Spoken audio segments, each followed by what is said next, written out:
Hey, I promised you that these weren't all just going to be about rap. So here's the proof behind that one. Today we're going to break down a couple stoner rock albums with my homie Jules from Greypilled. What's going on, man? Tell people where to find you, by the way, since you're still coming up. You need to pump those numbers. We're going to help you. Yeah, still coming up, man. What's going on, guys? Greypilled Podcast. I'm on Instagram at Greypilled_podcast. I'm on Twitter or X at Greypilled Pod. I'm on Rumble. I'm on YouTube. It's all Greypilled Podcast. Capital G, capital P. I'm on Odyssey and BitChute as well. And maybe starting like $1 a month, little Patreon soon. So that should be fun. We'll see about that. But yeah, man. So I'm curious, what does stoner rock mean to you? Like, I haven't looked up the Webster's definition or the Wikipedia definition. I've just kind of understood what it means after searching for it so many times on like pirate music sites. So I know whatever the pirate music site says stoner rock, that's kind of what's molded my impression of it. Yeah, dude. I got into it at a very, I wouldn't say a very early age, but like 9th grade, freshman in high school. I mean, for stoner rock, I'd say that'd be a pretty early age. So what year is this? 2006. So this is the year that The Sword, Age of Winters came out. And I had an older buddy of mine who was like 20, 21. You know, half of my friends were like almost my mom's age growing up, man. I hung out with the older crowd, like me and my friends. You know, we were like the first hardcore band in Jackson.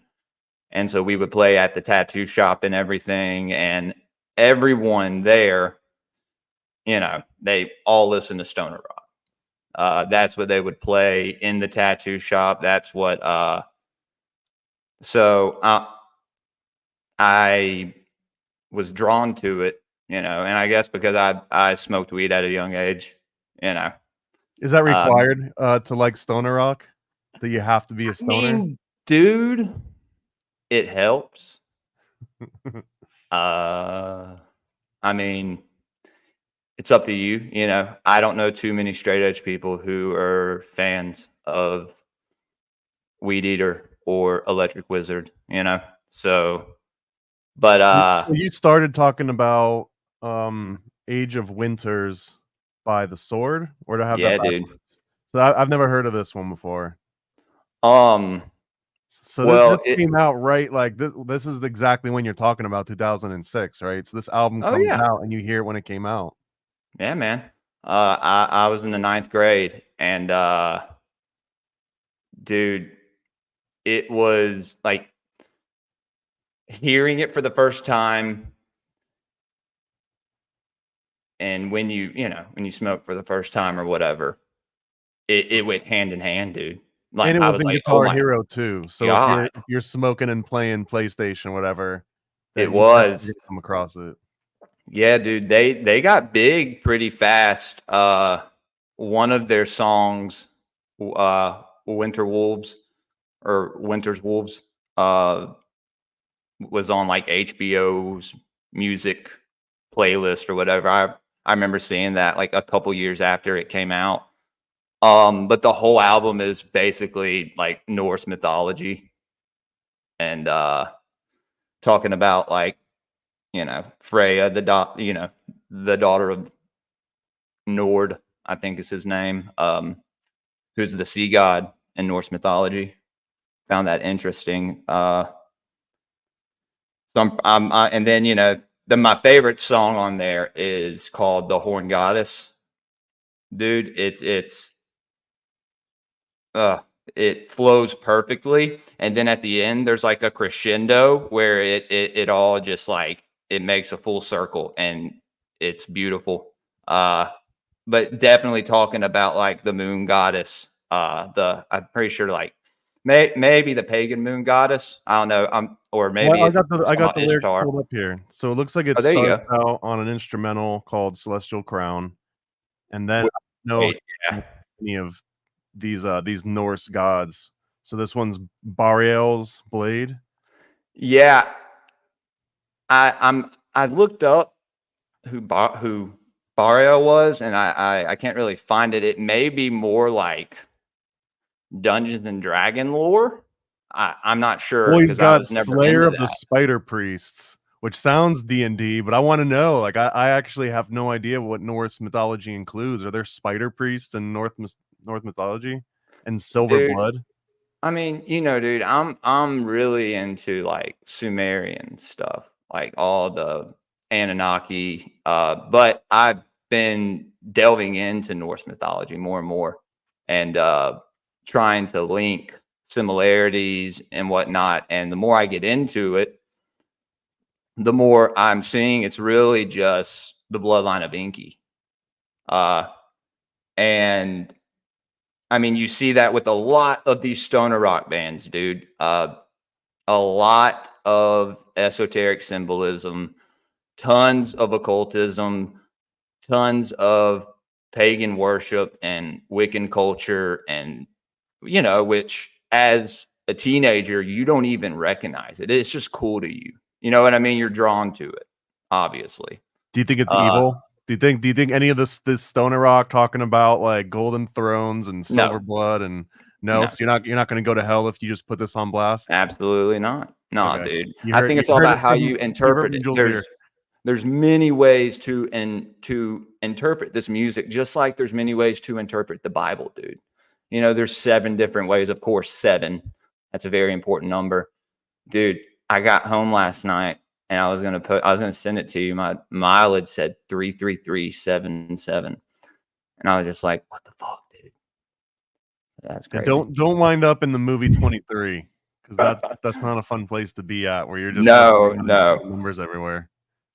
Yeah, no, I don't see 23 too much. Yeah, just the 33 I usually see daily, to be honest with you. It's kind of unbelievable. But happens. This album's quite a juxtaposition between this kind of like Norse lady, sort of like a Look prisoner, at the cover. Princess Yeah, Leia, man. but then like the lyrics is just about like I'm gonna chop down your forest in my axe trip and bloody battles. I'm not You getting that vibe at basically all from that they're song. like embodying the Vikings, I guess, and singing from the from their point of view, maybe. All right, well here's the horn goddess that you were saying was one of the good ones. Yeah, dude. So yeah, we've got serpent of the earth writhes between glacial things. Are we talking flat earth now? Is this like It Arctic says wall? it's between glacial thighs. I don't know why it Oh, says thing. well, it's because this is like a online sourced lyric, Yeah. so Okay, anyone can just kind of throw this up here. I hear you. Yeah, no, Okay, yeah, glacial dude. thighs makes a much different image than glacial things. Look at the next little chorus. Yeah, holy nectar flowing from a celestial teat, lips of Lips of blood blood and and fire fire gorging on gorging on the sacred feast. sacred feast. Bounty of the goddess offered by the avatar. White blood spills with the singing of the scimitar. I don't What's think it white says blood? scimitar. I think it says centaur. Maybe it says scimitar. I don't know. Scimitar would make sense because that would be an Scimitar would actual make like sense. something that would chop your head off. But I don't know what white blood is. Is that like white people White blood blood cells, or white people blood, maybe. I can don't know, you dude. spill someone's white blood cells only and like let them keep the red blood cells? Maybe maybe I used to just think they were talking about a centaur because I wanted it. It sounded like the It word. makes When sense that you're it would be a younger. scimitar because yeah, this is like this curved blade Yeah, well, right here. when you're younger, you hear certain lyrics and you think it says something completely different until you get older, and then you kind of like understand it more, and you're like, oh wait, have you ever heard that with any music where you think it says something and you never really looked into it My until version's like right usually. I 10 don't years care. later? Even if I find out later that they meant something else, like they were You wrong about still that. say what he's yeah, dude. This is interesting too because this scimitar is like Persian or Asian or Middle Eastern, so it's weird that it makes an appearance in this particular Dude, song, I guess. Unless I mean this might be what you're talking about, that passage of knowledge from the Middle East we're gonna get into into that Norwegian. when we cover Dope Throne by Electric Wizard. They have a song with the title in it called Altar of Melektaus, which is from the Yazidi tribe. I think that's a Muslim tribe. Is it? Okay, okay. I I, I, mean, I you're the don't know. expert. No, well, Aren't you not. recently converted Muslim? You know me. Oh man, Christ is King. Iron ships Uh, on a sea of blood, black wind fills their soul. I mean, I wish that we could just play, like, it's so tempting to just hit this play button and we can all listen to it together, but we can't.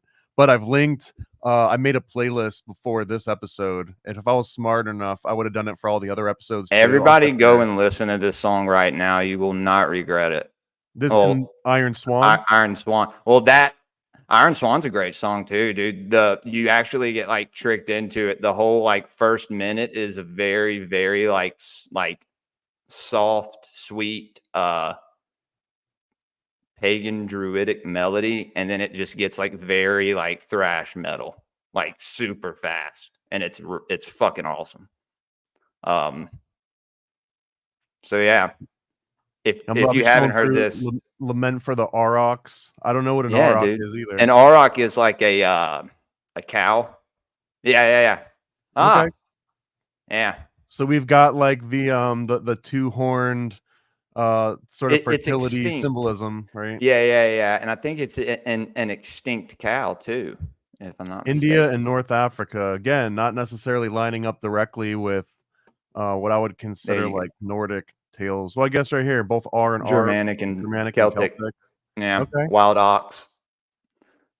So we're learning. Yeah, This is man. an So educational show. So this is lament no, it's for great, dude. the two-horned ox, essentially. So okay. Yeah, dude. And I mean, they have a song called Freya, and I mean that's the goddess, that's the Norse goddess of love and fertility. The Ishtar of Scandinavia. I like this line right here. Long gone are the ages of the alchemists. Now there are none who know the secrets of the earth. Wow. Shout out Juan. Shout out Juan, man. Yeah, no, that's all. He doesn't know. See, He doesn't know anything. They're telling us right here. No one knows that. So now he thinks that he does, but this song proves that he he knows more than doesn't. me.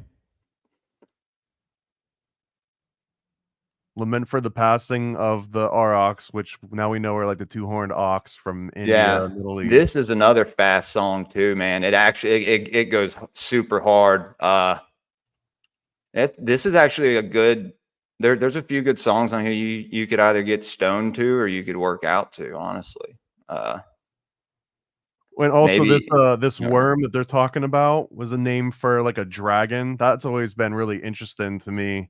Oh And yeah, shout out always, Donut dude. because he has this whole like Illuminati worms thing that kind of dovetails into these Yeah, I know. ancient Germanic dragons. I made him an AI song for the Illuminati worms. I plan on sending it to him ASAP, dude. It's pretty funny.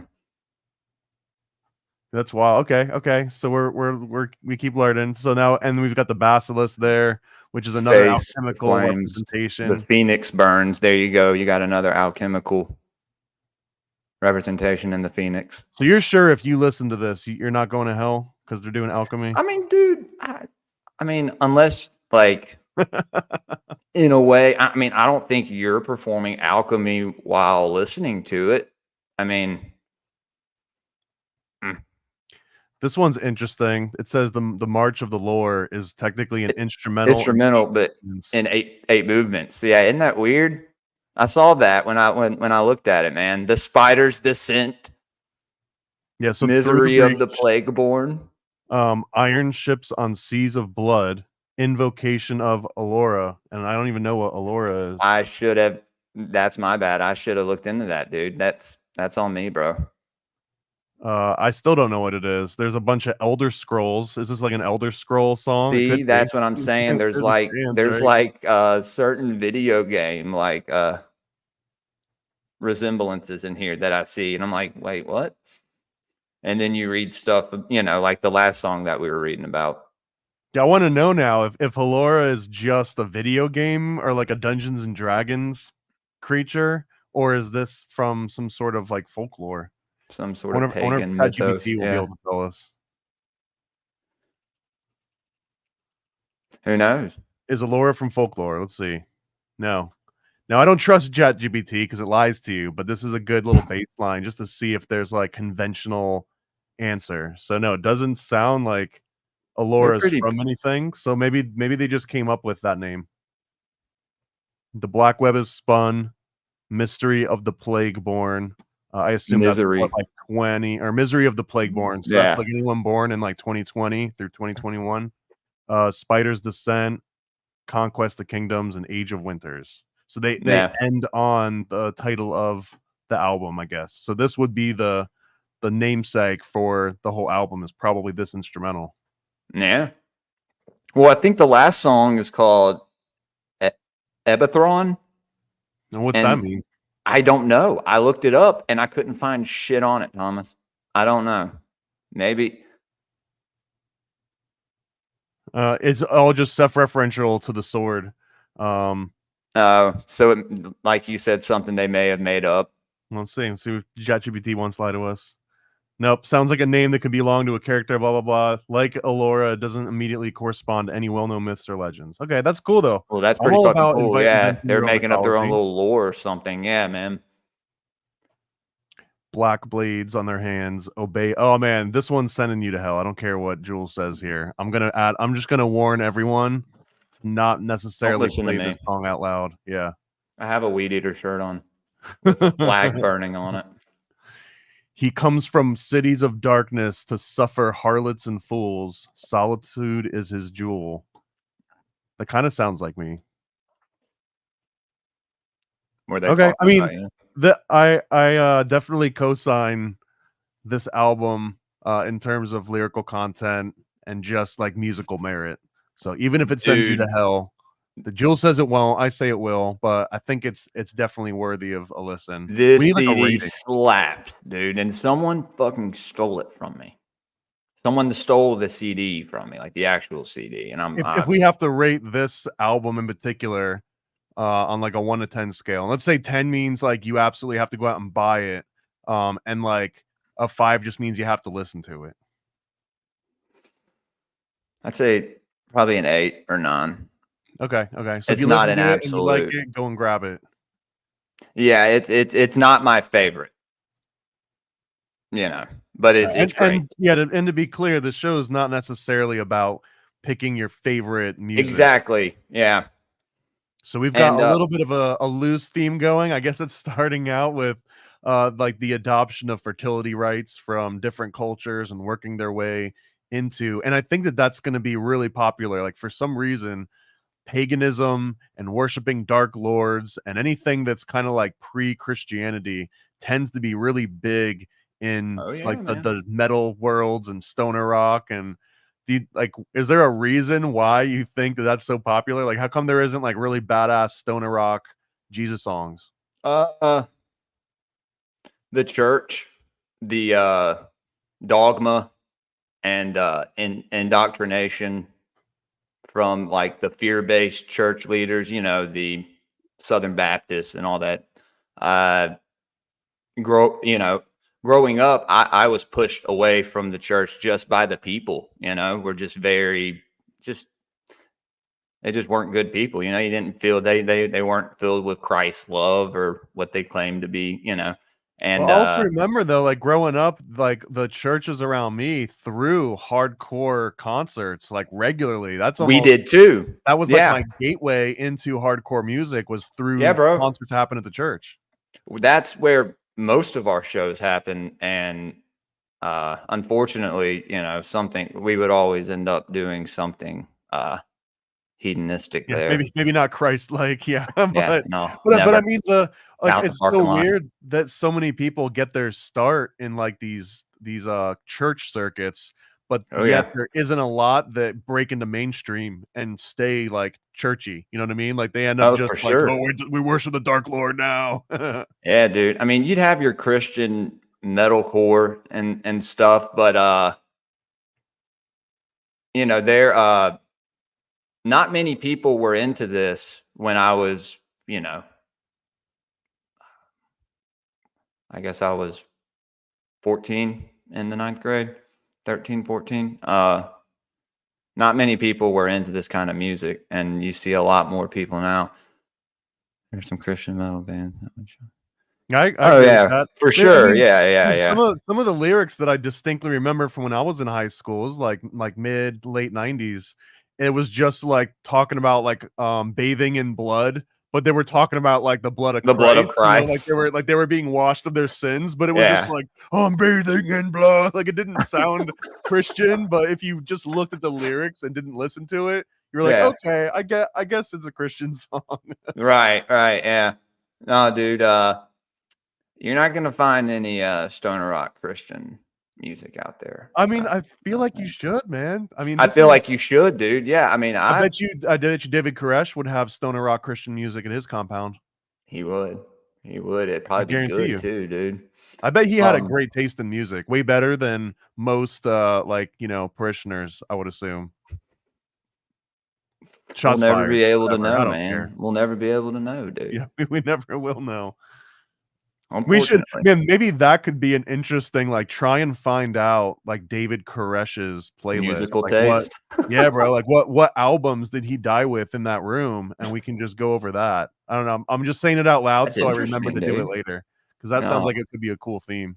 I'll do that with Like, you. what was Jim Jones listening to, in Guyana, in, People's Temple? Like, what was on Dude, their playlist? definitely Cannibal Corpse. Like, Do you know that there's a People's Temple, look, People's Temple, vinyl album. It's like a oh my Baptist. God. Yeah, dude, Oh man, I that's bet something that's it's been on my wish list for so creepy. long. But yeah, they're going for like $500 or something. But it's a album called "He's Able" by the People's Temple Choir. That Does was it sound like recorded in the 2003. soundtrack to Mandy? I don't You know. feel me? I'd have to listen to them back to back. But look, it's even got Jim Jones in the bottom left of the back here. I've been trying to track and copy down, and the Like cheapest I've real seen it was like 200. But like, I'm not gonna wow. pay 200 for what No, absolutely honestly not. mediocre music, if at With a best. bunch of kids on the yeah. No, dude, I'm But good. I really wanted to grab this just so I could sample it and like do something with it. But Oh, yeah, for so if sure. there's any super fans out there that happen to have he's able by the People's Temple Choir. Or Hit you me can up. just I will. crowdfund. Yeah, I'll make good use. Yeah, if I crowdfunded it, I can find better things to do than drop it on a People's I Temple know. Choir album. And funding whoever, like, just imagine if someone charged this and I sent $500 to someone, like, what are they doing with $500 that they had this and they were like holding on it? I don't know. Donating it to the people's. Sure. All right, I'll take over the Whatever next that is now, the Church album of here. Scientology. Yeah, bro. So, What you got? so I again, like, stoner rock was fairly new to me. Just like that being called that as a gender. Someone shouted out here that Black Sabbath was like one of the OGs They were. of this. Yeah. They And were I the understand, yeah, originators. that was started it all. Yeah, And man. another They were the few of these, originators. they usually derive influence from like Led Zeppelin. So I guess Led Zeppelin type music kind of falls into the, to me, stoner rock, I guess, this is the wrong definition. This is just my definition that I've developed for myself. There is no wrong definition, bro. No. It's like heavy 70s rock style, but if it's played in 2016, it's almost guaranteed to be stoner rock.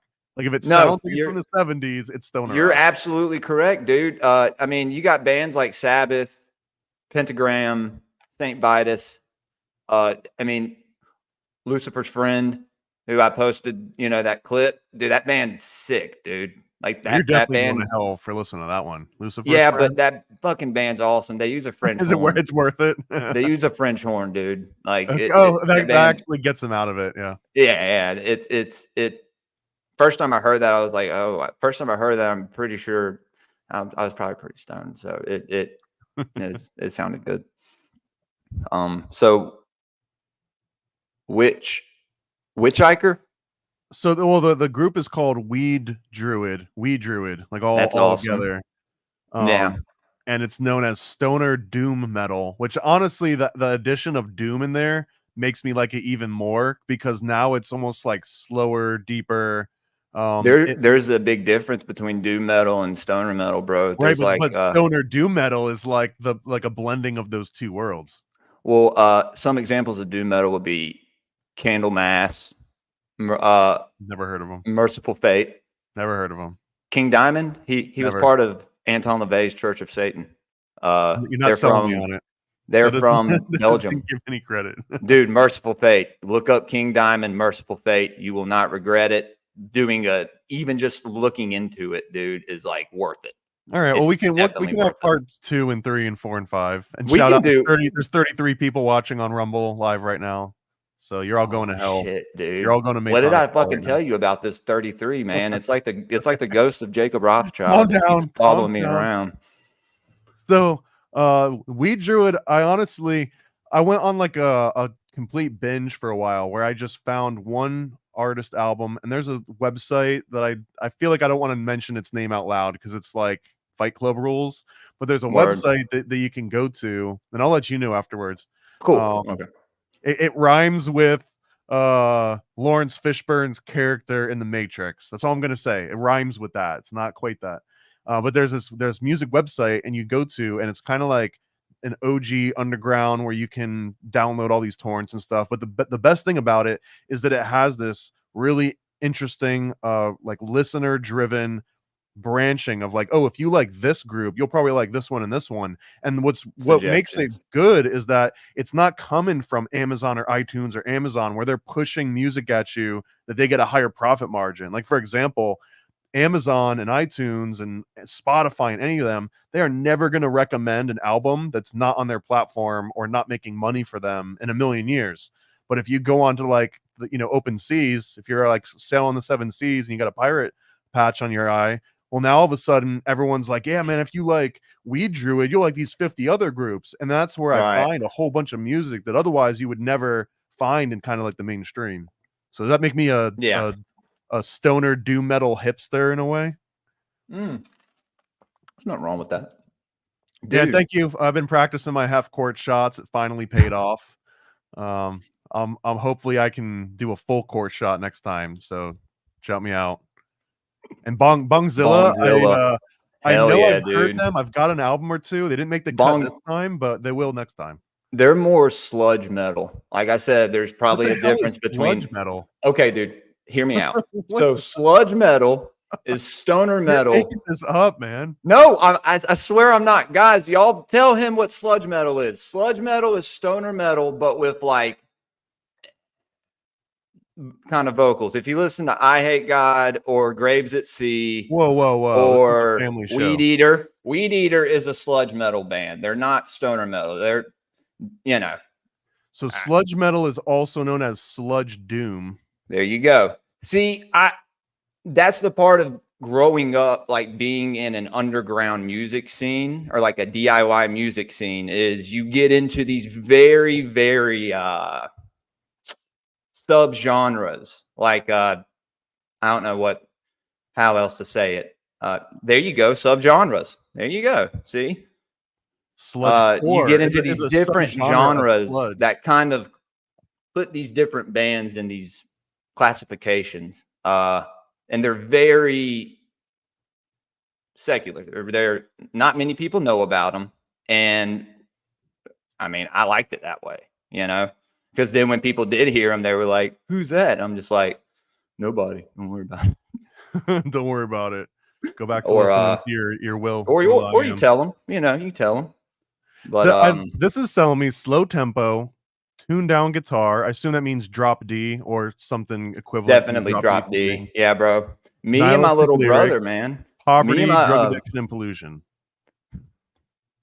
Yeah, Dude, we could totally do like a hardcore leftist climate, like anti-climate change album, but do it in like a sludge doom stoner rock style. Sorry. Stop polluting the oceans. Dude, we'll figure it out. There's me and my little brother, man, we play this shit all the time whenever he comes in town from Hattiesburg. There you go. I Hate God, Crowbar, who are both from New Orleans. Shouts out NOLA. I have a couple friends that live there. I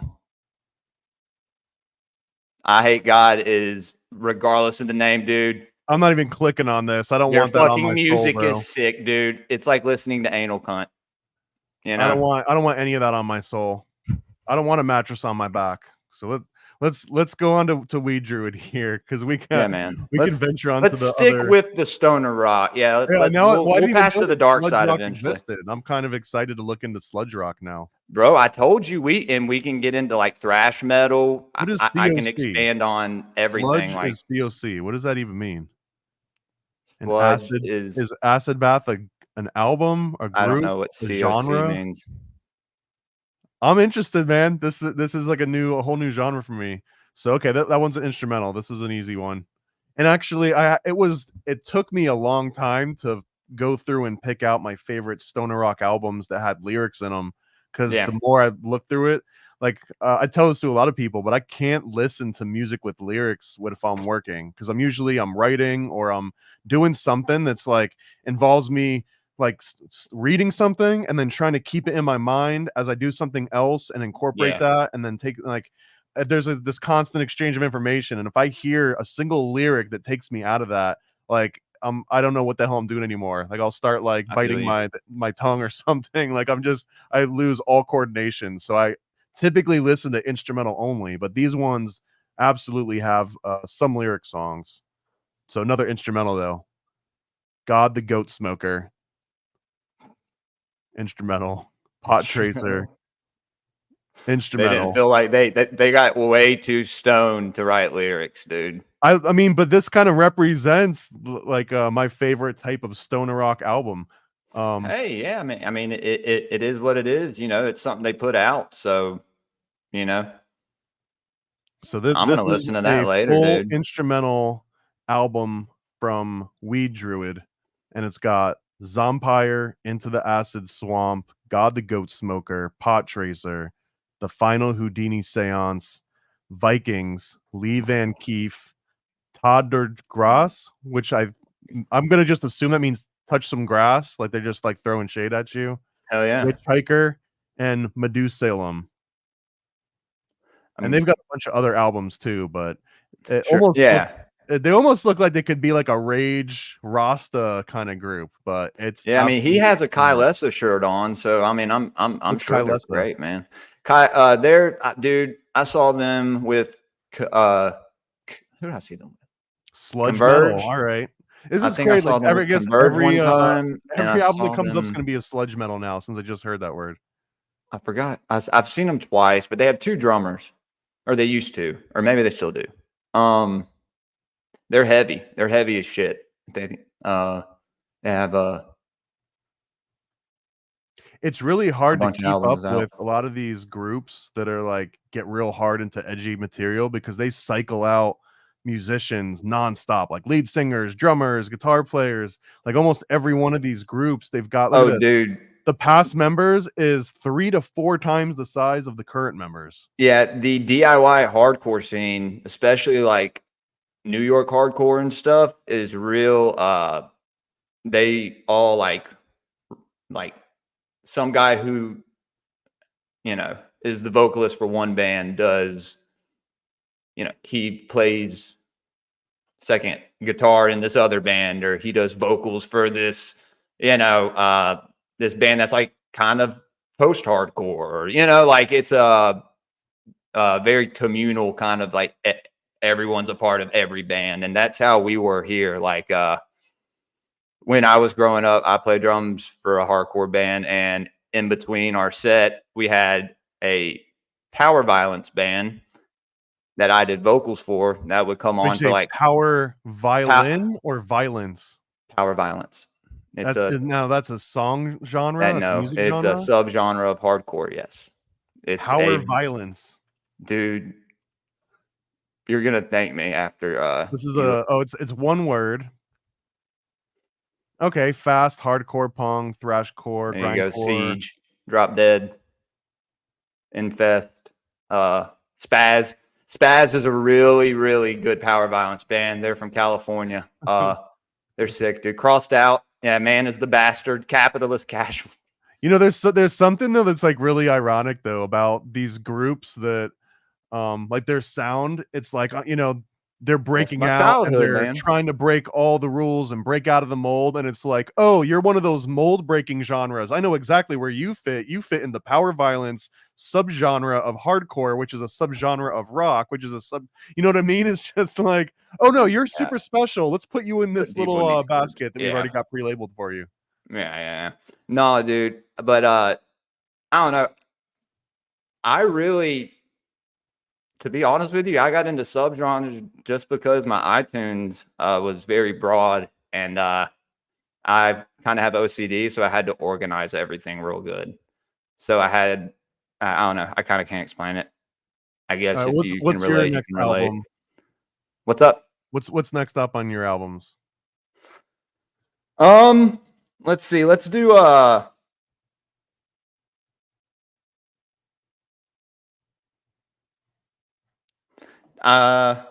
we could talk about Orange Goblin if you want to. Orange Goblin. This was a new one for me that I hadn't heard of before. It's like biker metal. It's pretty damn good though. I mean, they have some songs that go for pretty long. Not nearly as long as Sleep, who we'll probably talk about last because they're my favorite. But Time Traveling Blues is probably my favorite. What I've found with lyrics, and 1998, I think, or and this is 99. Some sweet like early 2000s PowerPoint artwork. Hell yeah, dude. Album cover. I like that. I love it too. Yeah, I love the aesthetic of that. But the music is very good, dude.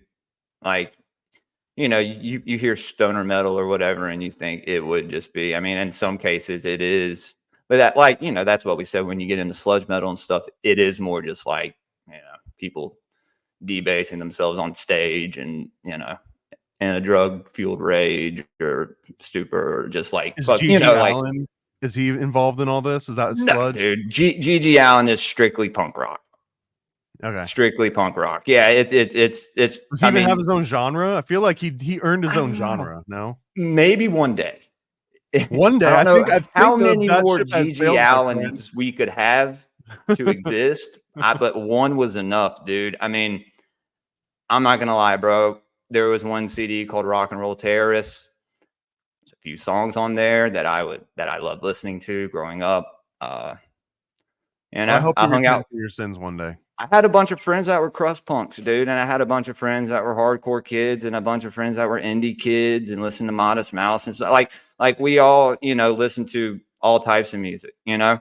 So, but So actually, just learned what a crust punk was recently, and just tell me if this is really, correct. But a crust punk are the ones that like put all the hair gel in and do like the huge spikes. no, those are street punks. Crust All right, I'm punks lost. are the ones that train hop with dogs. Like you'll see them, like they're real dirty. They don't wear shoes. They I hope I usually are don't see like them. If I feel like very if I see lots of crust punks, I'm doing something they wrong. have dreads, or you know, they're like train hopping across country. I mean, they're pretty nice people, actually. I've honestly never met like a violent crust punk. I mean, every city's different. But yeah, crust punk is So how does like hippie being like punk. I don't know how to a explain train it. hopping hobo punk translate into a musical genre? Go listen to Nausea. Nausea? See, this is all new to me. I've never heard of them. Nausea, yeah, man. They're one of the first crust bands from New York. Their singer, Amy Murray, was the wife of Roger Murray, the singer from Agnostic Front. Okay, I've heard them because they Yeah, kind of yeah, got yeah. a little mainstream. Yeah, yeah. Well, you know, but you know, she had dreads and everything. Like she's super crust punk, and but not they're very they were considered New York hardcore, but to a lot of people, to I guess to crust punks, you know, they were considered that. I was never. I mean, I don't know, dude. I was never really a crust punk. Maybe at one point when I was like younger, Well, when wouldn't I you was have to like be going through like these riding phases, on you know. trains if you're actually a crust punk? Yeah, I mean, or I mean, you know, if you're playing the music, I don't know, you That seems know. like an easier way. It's like, Yeah, that's like I'll do the your music route. grandfathered in. I'm Yeah, gonna keep my shoes on. Let me just play the guitar. yeah, dude. But So, or Orange Goblin, Time Traveling Blues, another British group. We got okay, so they're British. All right, I didn't know that. up. Did they lose points for being No, British? no, no, no. I mean, Sounded like it a little bit. maybe a You little sounded bit, disappointed. maybe a little bit, because I can't relate them to like, you know, the Hell's Angels riding out to them now. It's like some dudes playing polo listening to them or some shit. I don't know. So, and I don't know if these were even on Genius. I actually figured out that most of the I'm stoner just rock kidding, that by we the were way. looking There's for. nothing wrong with them being English. There we go. There's another band that we're going to talk about that's also from England. A very obscure band that no one really knows about. But this band, dude, their lyrics definitely match the title of the album. What do you think Blue Traveling Snow Blues. is? I'm assuming that it's some sort of an illicit substance. I maybe was thinking it was something alchemical. But I'm thinking it's usually more you of don't like see something blue someone made in their garage. associated with alchemy. You know, it's usually like black or red or gold, or you know, Red blue sunshine, snow. blue snow. I thought it may have been like a drug slang. You know, blue I'm gonna snow. ask ChatGPT. I'm gonna say that I found Blue snow. my kid talking about blue snow, and I'm afraid it's drugs. Maybe it's just cocaine with fentanyl in it. The easy way to die. This album is like 1997, so this is pre-fentanyl. It seems like it would have been. Oh yeah. Okay. Well. Let's see what ChatGPT says about this. Finding reference to blue snow in a note from 1997. Okay. Literal blue snow. Sometimes snow can appear blue due to the way light scatters. So maybe they're just talking about the refraction of light in very specific circumstances. Maybe this is actually like a scientific breakdown of how the physics of light. Or it might be a reference to something in pop culture. Thank you, ChatGPT. Really on the nose. Thank you, ChatGPT. Yeah, so absolutely nothing. But it does say that we should try and gently ask more about the note. So maybe we can reach out to Orange Goblin and gently ask them what Blue Snow is really about. I might do that. I can do that. Yeah, dude. Yeah, maybe do that, man. Let's reach out to him. Maybe have him on the podcast. But make sure that you gently ask. Okay. I'll very gently ask. Solar sphere. This is like banging in the astral plane. I'm assuming a lot of these songs are about just like astral traveling. Oh through yeah, space. the astral master has gone insane. Yeah. We'll travel time in our spaceship made of stone. Far from home, for I believe inside the sun there's purple sky where the dragon rides. You can't find me inside my brain. Astral gone insane. This was a lot more wordy, dude. Lots more words than any of the previous ones. For sure, yeah. A great song on there is The Man Who Invented Time. And let's look at that one first. The Man Who Invented Time. When I open my arms, I touch and so when I close my eyes, I see tomorrow. This sounds like it could almost be like a Celine Dion song. Maybe not the hook. Yeah, bro. Hook. I am the time-creating man. So would this be Kronos or Saturn? Maybe Uranus. In my time, nice one. Time-traveling caravan. Synthetic miracle in hand. Time-creating man. I mean, this synthetic miracle in hand almost sounds like someone that figured out how to manage time, which I guess how to time travel. Yeah. Look at the next Kronos, one. Right? Huh? I'm sorry. It seems like it would have to be Kronos. Oh, yeah. Saturn, yeah. What's planet 10? I don't know. I counted it. It would be Pluto, maybe. Planet 10 is a hypothetical body in the solar system said to be on the 8th planet Neptune and the demoted Pluto, theorized to be around the mass the size of Mars or Earth, at the edge of the Kuiper belt. Like Planet 9, we haven't confirmed the existence, blah, blah, blah, blah. Okay, so it's like a possible, here's another one from space.com, which I'm sure we can trust. I'm sure they're NASA funded, so. Oh, yeah. Planet 10, another Earth-sized world may lurk in the outer solar system. All right. This is we're learning things. This is a science show now. We are, man. On Planet 10 is where I cast my spell, and I think that this is almost like the zip code rule. Like it's not cheating if it's in a different zip code. So if you do black magic on Planet 10, I don't think you go to hell. Like you're outside the confines of like normal Bible law. And if there's still a million billion light years in the sky, which sounds like it's not the right way to say that number, we will see, but only time will tell. Million billion? Yeah, I don't know. I don't think so either. Do you think time travel is real? Yes. Do you think someone has already time traveled? Yeah. Or do you think it's just possible in theory? I mean, dude, yeah, there's theories that everything is happening all at the same time, all at once, every second, So I think if the future exists in another, timeline or whatever, and yeah, I think somebody could definitely time travel, dude. Yeah, they have a CD called Frequencies from Planet 10. Well, it's interesting because we were on the album for Time Traveling Blues, and Time Traveling Blues has a song called Nuclear Guru. It's on both albums, I think. Yeah. That's cheating. It is cheating. Are you allowed to do that? I don't think you're allowed to do that. That's against the rules of nuclear stoner sludge rock, I think. Yes. I don't know who created those rules though, Thomas. I don't know. I don't know. So this is a new word for me. Shangama. What is that? Shangama. I looked it up, dude. Sangoma. Sangoma is a African witch doctor. That's what Credo Mutwa was a Sangoma.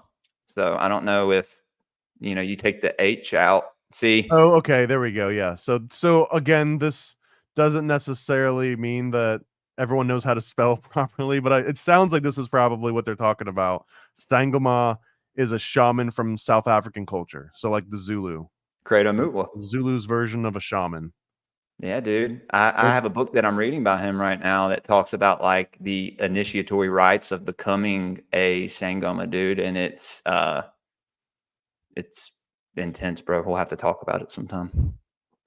All right, I'm losing my path here. You're We good. already went there. We went Schmittar. We learned about ox. We learned about worms. We talked about Orange Goblin, time travel. So Orange. now Okay, it's here we go. you. Yeah, orange. And was that the last big one on this album? Was There's Nuclear Guru, and then there's a song called Lunarville 7 Airlock 3. I found that interesting. Lunarville 7, Down at Airlock 3, A Magician Called Infinity, an Astral Wizard, Master in a Cosmic Home. Okay, I can already almost see, like, The Dragon Lord of Jupiter and Space Block 1, the Crimson Void, Inerta, and the Seventh Sun. Rider of the Star Child Unicorn, he saves children of eternity in astral graves. You may be going to hell if you listen to this. I don't know. I mean, this one doesn't sound as bad. Meteoric butterflies and poison clouds and nitrate skies. This It's a great song, dude. I'm just gonna say this might be a recipe for cooking up something illicit. Yes, It sort of reads that way. We're not it gonna does. decode that bit for bit here on a live stream, but there might be something to this. Like they might be just telling you how to make like 2CB or something. And this is my first time to really read these lyrics, dude. So this You've is never very been this interesting to me. high. You've never been this high. You've never been this high. You've never been this high. Okay.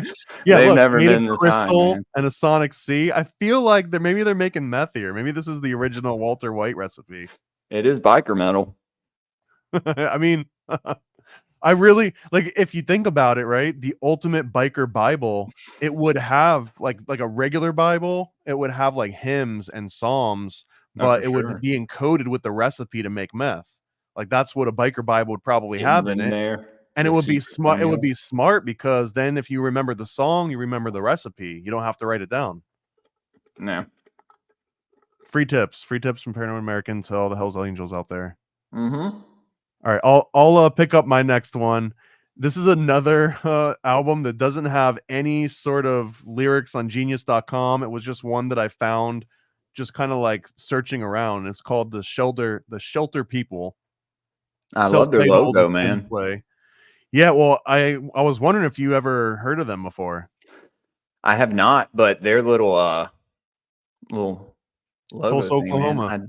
I love that. I dig that 70s And acid it rock totally aesthetic. has that sound to it. And in Yeah. fact, they even mention over here that the name Shelter People comes from Leon Russell, because Leon Russell, his band was Leon Russell and the Shelter People. I don't think that Okay. these are the Shelter People from the Leon Russell and the Shelter People, because these dudes are still fairly young in this picture from like 2016, 2017, but they Right. get the name from that. So they kind of like modeled their music after that Leon Russell sound, which is, I guess, like Leon Russell was so varied that you could technically say stoner rock, but he also worked with like Phil Spector and the Beatles, and I think like he had covers that he did with famous blues singers. I think Ray Charles did like a cover of Leon Russell and stuff, like multiple Really? Grammys. So yeah, I've got here. So Okay. here's the Shelter People. They're on SoundCloud too. If you want to go and listen to them on SoundCloud. Give them a little follow. They're on Spotify. They got some tracks on there. And Leon Russell and the Shelter People. This was the original, so 1971. But Leon Russell himself, that's this badass dude with the like the killer glasses, with the Jim Jones glasses and the wild hair. Yeah. And this like sick ass hat, right? But look at the genres that he's attributed to: rock, country, gospel, bluegrass, R&B, southern rock, blues rock, folk, surf, and something called the Tulsa sound, which I hadn't actually heard of until just now. Yeah, me either. Have you heard? You never? Isn't this sort of like in your neck of the woods? What, Tulsa, Oklahoma? I mean, just the Midwest. music. I was like, wait a minute. The Midwest music. I was like, wait a minute. I mean, rockabilly. So, but I mean, Leon Russell is one of the most varied dudes that maybe he a lot of died. people don't hear about him now. He died in Nashville. I was Look at born this. in Nashville. One of his early fans, Elton John, said Russell was a mentor and inspiration. So this is like whenever you hear someone say your favorite musician's favorite musician, and I don't know if Yeah. Elton John is your favorite. He's definitely my favorite. Oh, But well, Elton John's he's not favorite my musician favorite. was Leon Russell. So Really? Okay. Was Leon Russell gay? I mean, if you're doing that many drugs and it's the 60s and you're in all these genres, I mean, yeah, let's just say yeah, just to simplify the argument. Like as gay as he could be in the 60s on every drug known to man. Right. So Shelter People, again, like I don't have any of the lyrics to pull up for them, but this is what I would kind of consider in my definition of stoner rock, meaning that it would have fit right in the 70s. But it's like now, or at least it was in 2016, 2017. Right. So it fits directly into, and this one I actually, the way that some of the stoner rock lyrics, the way they sing it, they almost turn the lyrics into another instrument where like you don't have to listen to what they're saying. Like it's hard to That's cool, describe, man. but you can No, just turn it that's cool. into like a guitar lead and just listen to it as if it were an instrument and not even have to care about what the words mean. I'm gonna go check all this out. That's also how you get yourself sent to hell, though, is you're just like putting on like evil invocations and you're just like, oh, it sounds cool. That's cool. Yeah, dude. So all right, what do you got up next? Let's see. Let's do Sloth, the voice of God. And Sloth is from the UK. Very hard to find this CD like anywhere for download, dude. I have it on actual CD. I have like so when I was younger, dude, I had uTorrent or whatever, back when that was popular. Get yourself in trouble here, man. Oh, All your I crimes didn't in know. public. Why? See, you got to tell me these things, dude. Rhymes with abhorrent. I don't care. And so I have like a whole catalog of I'm not big enough to get in trouble, dude. I have like 22 followers on YouTube, bro. Yeah, but what happens is that you get big and then they look like 7 years back and then they're like, You're oh, right. he admitted to uTorrent, sent him his ass to jail. And then you're just like writing letters through the plumbing system before you know it.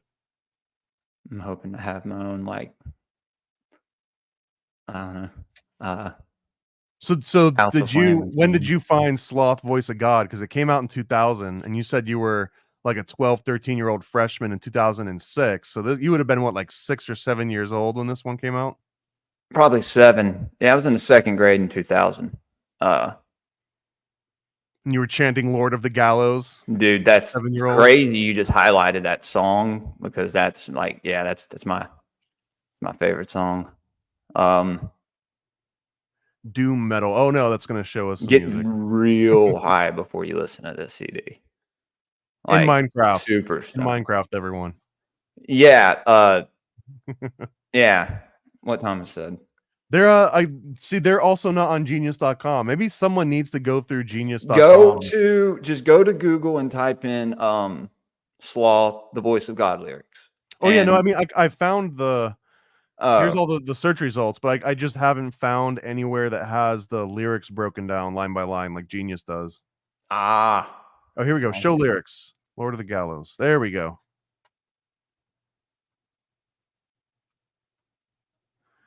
There we go. Zero animation, burn holes through the sky, lifespan so volatile, steam through loveless eyes. Okay. I want to like where's the meth instructions? Well, this song is more of a listen to for me. It's not really about the lyrics. I wish we could listen to it. That'd be rad, dude. It's so sick, dude. It's linked down below in the playlist. It'll pull it up and you can listen to it in full. It's so good, man. But the CD it's itself, like all the rest of the songs, there's some pretty interesting stuff in it, but this is just my favorite song because of how the song is built, like the structure of the song, and it's also pretty long. I don't know how long. Maybe I wonder it's if not this is that long. talking about baptism, because it's saying here about like I let the water wash over them, the sky turned black. That could be the blackening process. And then here it's talking about animal prepares for the revolution, Like bodies an animal burn. sacrifice or Yeah, something. this is Yeah, all. Yeah, this is basically watching fertility the right world there from on again. top of a frozen sun. Gallow man turn in the wake of animation. What do you? I mean, and then we're all about like Dude, broken yeah, that angel shit goes wings hard, and dude. stuff. Like broken angel wings to me, that implies fallen angels. Like I don't think a Of heavenly course. angel would ever have its wings broken, right? So Well, this is. look, deep in hell, God's lonely angel sins. So I think you're spot on with that one, bro. Why can't they just sing something about Jesus? Something nice about breaking bread and cooking fish. Into the sun, heaven's golden soul, don't shine on me no more. So negative. I'm sorry, man. Uh, Men handing over money, got blood on their hands. You'll say your soul don't shine on me no more. Um, is there a communist doom subgenre where it's like they just specifically talk about the I evils of don't think currency? so. There may be, especially now, dude. You got a lot of, you know. I I don't feel really like that get would into be a newer better music, reality if there but was subgenres based on like political ideologies, like the anti-Federal Reserve subgenre of doom rock, instead of a subgenre based around punks that have dirty feet and ride trains for free. Like it would be cooler if there was like the anti-Federal Reserve subgenre alongside crust punk. I would listen to that all the time, dude. Maybe they go hand in hand. I don't know. They may, because I don't know, man. Like I kind of talk about it a bunch. The people growing up, not everyone, but some people are, they grew up being against the establishment or, do it yourself mentality. And now they're just, another, cog in the machine, just another bootlicker, Well, I another mean, I sheep remember growing to up add in to the cattle or whatever. It's one of the it's things sad. that grew out of like that hard rock concerts in the church and stuff is that I've had a lot of friends that ended up getting like sucked all the way into some of the extremes in there. Like there was a straight edge gang, and Yeah, they would militant literally straight edge. they would go out on the weekends, and this is in South Florida, so they would go to like the pier along the beach, and they would just look for people that were holding like a drink in their hand or smoking a cigarette.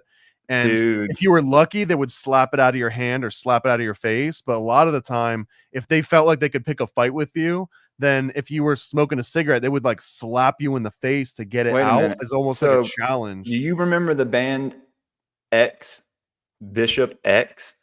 I don't. Bishop X. X Bishop X. They were a straight edge band from South Florida. And the singer's name was Mean Pete, and he was in a band called Until the End. And they actually slept on my floor one night at my This mom's is house. so until the end is sounding familiar. I don't. Yeah, yeah, yeah. So this would have been right in the heyday, man. Yeah, 95 through dude. 98. They Yeah. slept they slept on my floor at my mom's house. In the night when I was in the ninth grade, we played a show with them, this band called the Red Baron from South Florida, and this band from Texas, all Oh these yeah, Red Bear. Mexican dudes called Thick as Blood. There you go. See? And they all stayed, and my buddies from Tupelo, Choices Made, they played the show. It was a fucking great show, dude. But they half Damn, of I the band swear stayed at these my house, names the sound other half so stayed at my familiar. friend's house. Huh? Phil Porto and Chase Babcock. I feel Yeah, like that's those names are so damn familiar. yeah, man. I mean, like you said, Well, I that's mean, that's in I was a little skater punk around that exact same time, and like I said, like like a lot of my friends got wrapped up into this exact movement, and we're chilling with these dudes in the late right. '90s. That was not my bag, man. Like I went the opposite I direction. feel You know what I you. mean? Yeah, man. I mean, I was in two hardcore bands when I was in, I guess, three when I was in high school. Throughout the 9th to the 12th grade. We're gonna have to have a separate show on like For Christian sure, dude. hardcore Yeah, for bands. sure. Especially if we can do like a Florida only one, because I feel like I would know some of the people personally. Dude, there were a ton of straight edge bands from And Florida, I dude. agree that straight Kids edgers Like Us, are the Casey worst. Jones. Yeah, I mean, you know, I have I agree. one lifelong friend who's straight edge, but he comes over for 4th of July when we all get drunk and everything, chills and cooks. Like he's awesome, dude. And I want to be specific too. It's not that being straight edge makes you a bad person. It's like the militant straight edgers that Exactly. it's like the militant vegans that'll stop you. People that people that listen to the band Judge and then go out and like slap a cigarette out of your hand. Was that from a song? Is it like telling people to do that? Oh, dude, there were some straight edge bands back in the 90s that were like super militant, like vegan, like very go this way or we're gonna beat the fuck out of you, you know? Especially up north in Boston and stuff. Yeah, dude. I gotta say, there is a little bit of like Boston Christian beatdown tinge thing to that, man. That's kind of like a Christian, like hardcore thing. Like, oh, Yeah, you're it's gonna like a sin, brotherly we're gonna ass punish you for whooping. sinning. Yeah, man. There should be like a straight edge hardcore band of all ladies, and they just dress up as nuns and they have yardsticks and they There go out in has to be public one, dude. There and they has just to be hit you one with by now. yardsticks if they see you doing something wrong. That would There be has to pretty be one by badass. now. That would be an awesome gimmick. That's another free one, man. We're giving out free gimmicks on this show all day long. Just join the Patreon, you'll get better ones. Dude, the last show that we had here, the headlining band, the singer came out carried in a coffin, and they asked me to put on a robe and carry him out, and I said no. I was like, I'm not going to be a part of this ritual, whatever y'all are doing. Like, no, dude. And that's what James Brown did too. He had people throw a little. It was sick though. I have it on video. I could post it on my X later. I forgot the band's name, dude. They were fucking awesome. But well, this one caught my eye. Do that. I'm not familiar with Sloth or Voice of God, and they have this one called Green Magic. And it's obviously, song.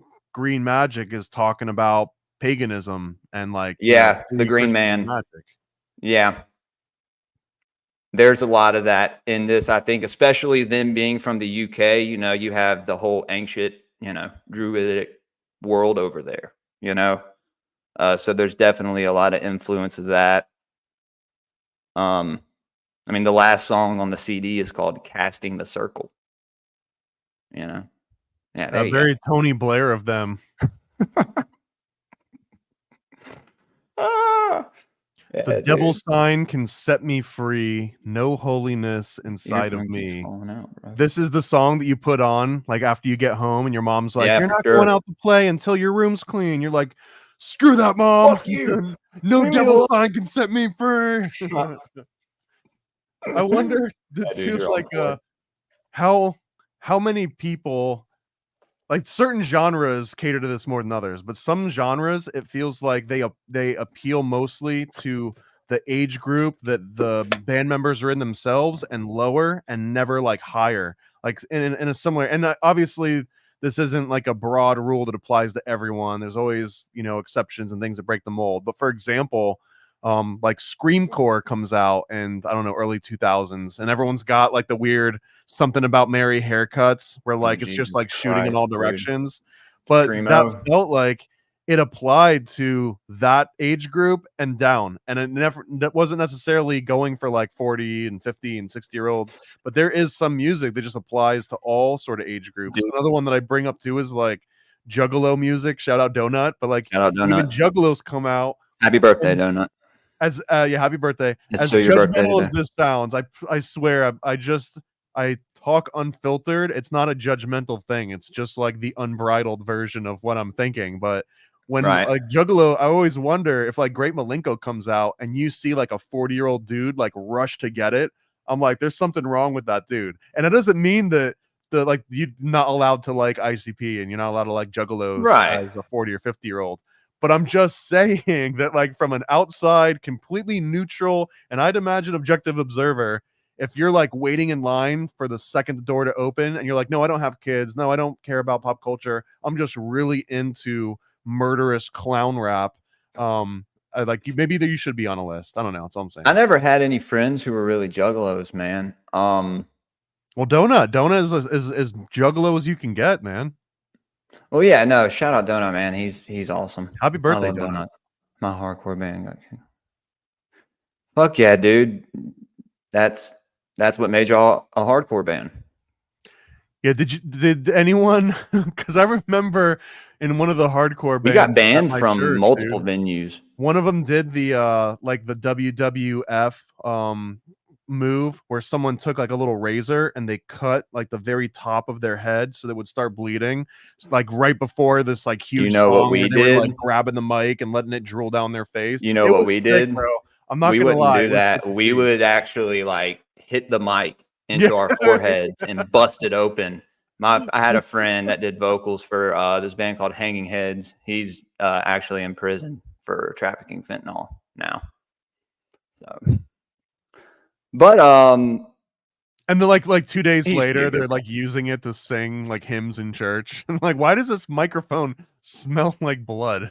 Right, or like at the community center or something, and there's like children up there, like, what's that stain? Like, oh.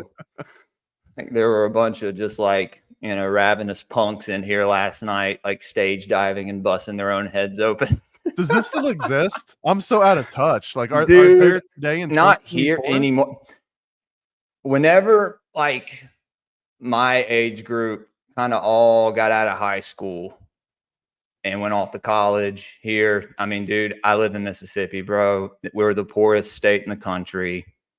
You know, we get everything 5 years after. You know, it is what it is, and I've accepted that growing up here. It's basically Tulsa, Oklahoma, like I said before. Dude, Nate told me that I lived in Oklahoma like 3 times, and I was like, Nate, it's not Oklahoma, it's Mississippi. It's the same thing. Come on. I know. I basically was like, you can call it Oklahoma. It's fine. Like, stop being so condescending. Greypilled from Tulsa, Oklahoma, guys. Followers shall walk. Okay, so I mean, this one honestly doesn't seem like it's sending me to hell right off the bat. So, not right off the bat, no. I love the cover. The cover seems very unassuming. It looks like a Cure super album. Microsoft, like, yeah, 90s something. Yeah, like dude. Someone pirated Photoshop version 2 and made this album cover. I love it. I couldn't tell if it was like a sigil at first. Oh, 100%. Yeah, this is I mean, it kind of looks like an Ankh, but I feel like it might be a rune. Honestly, I don't know enough about runes.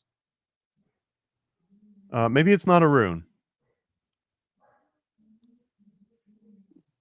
So yeah, sloth, and then it almost has like the ghost look with like the little upside down, or let's say St. Peter's cross, not upside down cross, St. Peter.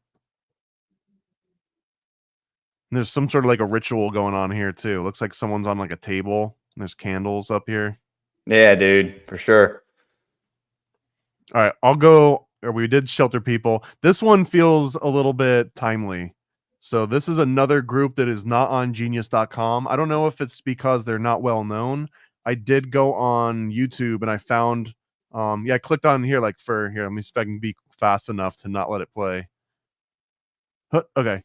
And one of the the comment's not on this one, but there was one of these videos and the comment was like, let's be honest, YouTube didn't suggest this to you. You sorry, my dog's barking, dude. Somebody just got to my house. Are you loading your GAT right now? Is that what's happening under the table? Maybe, dude. No, I'm trying to see who's at my front door, and it's actually, I don't know who that is. I mean, you strapped? You need help? Are you getting swatted right now? Give me a second, Thomas. I'm about to tell whoever it is to leave me the fuck alone. Oh God. If we hear any ruckus, we're just gonna assume that Greypilled is handling business. But yeah, this is an album called The Machine Solar Corona, and it has songs on it, Moons of Neptune, and self-titled Solar Corona. And one of the cool aspects, I think, is that this Moons of Neptune song, again, this is going to be a learning show today, but that the planet Neptune has 16 moons named for minor You water have to deities. be kidding me, Thomas. Some guy wondering if I wanted my fucking yard cut. No, I don't want my yard cut. I cut my own yard. Did you shoot him or what? I told him to fuck off, man. I If hate this that were shit, Florida, dude. you could have just said Castle Doctrine and you can shoot him. This That's is the law. I could have shot him, but he was nice about it. My son will cut my yard tomorrow. I got it. Sorry, man. Well, so we're doing this. My bad. It's an album called Solar Corona by The Machine, and one of the songs on here was called The Moons of Neptune, and this just led me down a whole research angle of, because I wasn't big into space. I still am not even sure if the moon exists. It may be fake and gay. Yeah, it might all be fake. But this is a really cool aspect where, like, this is a memory palace in a way. And I don't know if it was this track. No, there's another album that I've got pointed out that has a song called Mind Palace. But this, to me, is a good representation of what, like, a memory palace and how a memory palace works. I don't know. Have you ever gone down the memory palace road before? I've heard about it, dude, but I have not. But I love this. Oh, here, I can give you, this is the one that I gave Please Juan do. that I think sent him down the path. So Yeah, bro. a memory palace, in the most simple way, is that you construct an actual palace in your mind and you put memories in it, hence the name memory palace. But one of the examples of this would be, if you wanted, here, we'll take like one of the songs, I guess, or here, like the track list. Let's say you wanted to remember all 7 of the song titles that are on this album, and I'll zoom in so you can read them. It's not going to matter. But Solar Corona, X, Caterpillar's Mushroom, Interstellar Medium, Jam No-Fi, Infinite, and Moons of Neptune. So the way a memory palace would work is, imagine the house that you grew up in, like, or whatever house that you can remember the most vividly from, like, your childhood, right? Yeah. And imagine now that if you were walking in, you go to grab the front door, but instead of being a door there, it's a huge solar corona, like a big portal going into your house, and it's a solar corona. So imagine yourself stepping through this solar corona that is now your front door, and then you're inside your house. And I don't know, did you have like a foyer there, or did you have like a living room or a kitchen? Or So my mom's house growing up, I actually had my own back porch and my own back door. Okay, so imagine that your back door is this solar corona. So you walk through the solar corona, which is your back door, and what's the first thing that you see normally in this house if you go through the back door? My drums right there to the Okay, side. so imagine that you walk through the solar corona and you look down on the ground, and the whole ground just has a huge X carved into it. And let's say that the X is basically created out of 2 huge caterpillars. So you've got 2 big caterpillars that are forming an X on the ground. You got to step over them in order to get to your drums, right? And then once you sit onto your drums, like the drums, you're sitting inside of space, or maybe like you're inside of the movie Interstellar. Maybe you see that scene where Matthew McConaughey is like floating inside that weird black room, but he's playing the drums, right? So now if you rewind it, I won't go through this entire thing because it'll take a little while, but now if you imagine it, you're walking into your house. What's the first thing you see? A solar corona. Okay, walk through the solar corona. Now what do you see? You see an X on the ground. The X is made out of caterpillars. And then as you make your way to the drums, you see Matthew McConaughey playing the drums in an astronaut suit. Well, now you just remembered the first 4 song titles in order: Solar Corona, X, Caterpillar, Mushroom, Interstellar. And you can now do this in reverse order, in any order. So you can be like, okay, let's assume that you're chilling with Matthew McConaughey playing that happens drums. to me with so much. Well, and this is what a mind palace or a memory palace is. It's being and the whole reason that I brought this up is because, I'm glad you did, man. Well, this concept of the planet Neptune has 16 known moons, and then it says, which are named for minor water deities and a water creature. This is a memory palace, bro. Like this is astrology and all the constellations are just a huge memory palace in the sky. So if you wanted to know what the 16 moons of Neptune were, you could not only know what they all were based on remembering like a mythology, but now you also know mythology in addition to knowing what the moons of Neptune are. So it's like this dual purpose mind palace. And again, if you don't have an Xbox to pop on or like YouTube to pop on at the end of the day because you're in freaking ancient Greece, you do have this huge sky full of stars and constellations that are always there. So this was a real easy way to memorize all this crazy stuff, Right. which was really important for a large number of people that couldn't read or write, but they knew oral traditions and oral histories. Which was a lot of people during that ancient time, right? I mean, prior to the Gutenberg, there was almost nobody that had a reason to be able to read or write. There was, but the priest, right? Right. Yeah. So anyway, so that's a cool little introduction to what. Can you hear that lawnmower in the background? No, you're good. Okay, I'm just making sure. You have to go and shoot someone? I sure as shit can hear it, man. I don't know. He may just, maybe he's like a Mormon and he's going around asking people if they can have their yards mowed. Trust him. Well, my son didn't answer the door. That's why I had to go in there because my son, I was like, good job, but next time tell him through the window to go away. All right, what's your next album? Okay, next we're going to talk about Electric Wizard, Dope Throne. This album holds a special place in my heart. Another British band. What are you doing here, man? Don't you have any good old American stoner metal? I mean, dude, I do. I don't know, man. I didn't even, the funny thing is, I didn't even realize most of these bands were British. You might just have an affinity towards British people. I think you're outing yourself. Sound like American stoner metal. I don't know. Most of the sludge metal bands are from America. So I mean, it makes sense though, because if Black Sabbath is one of the OGs and Black Sabbath is British rock, exactly, so it's kind of in the DNA, I guess. Yeah, I'm pretty sure there were some other bands from England that were of that similar sound as well. But yeah, man, pretty hardcore. Tim Bagshaw, the group's bassist, said he was arrested for breaking into a liquor store. Drummer Mark Greening fell off his motorcycle and broke a collarbone, and Auburn was arrested for setting fire to the Reliant Robin, which is this ridiculous looking clown car that British people still ride around in today. This is actually the pinnacle of British automotive engineering, is this little clown car thing. That's fantastic. This is the dumbest thing I've ever seen.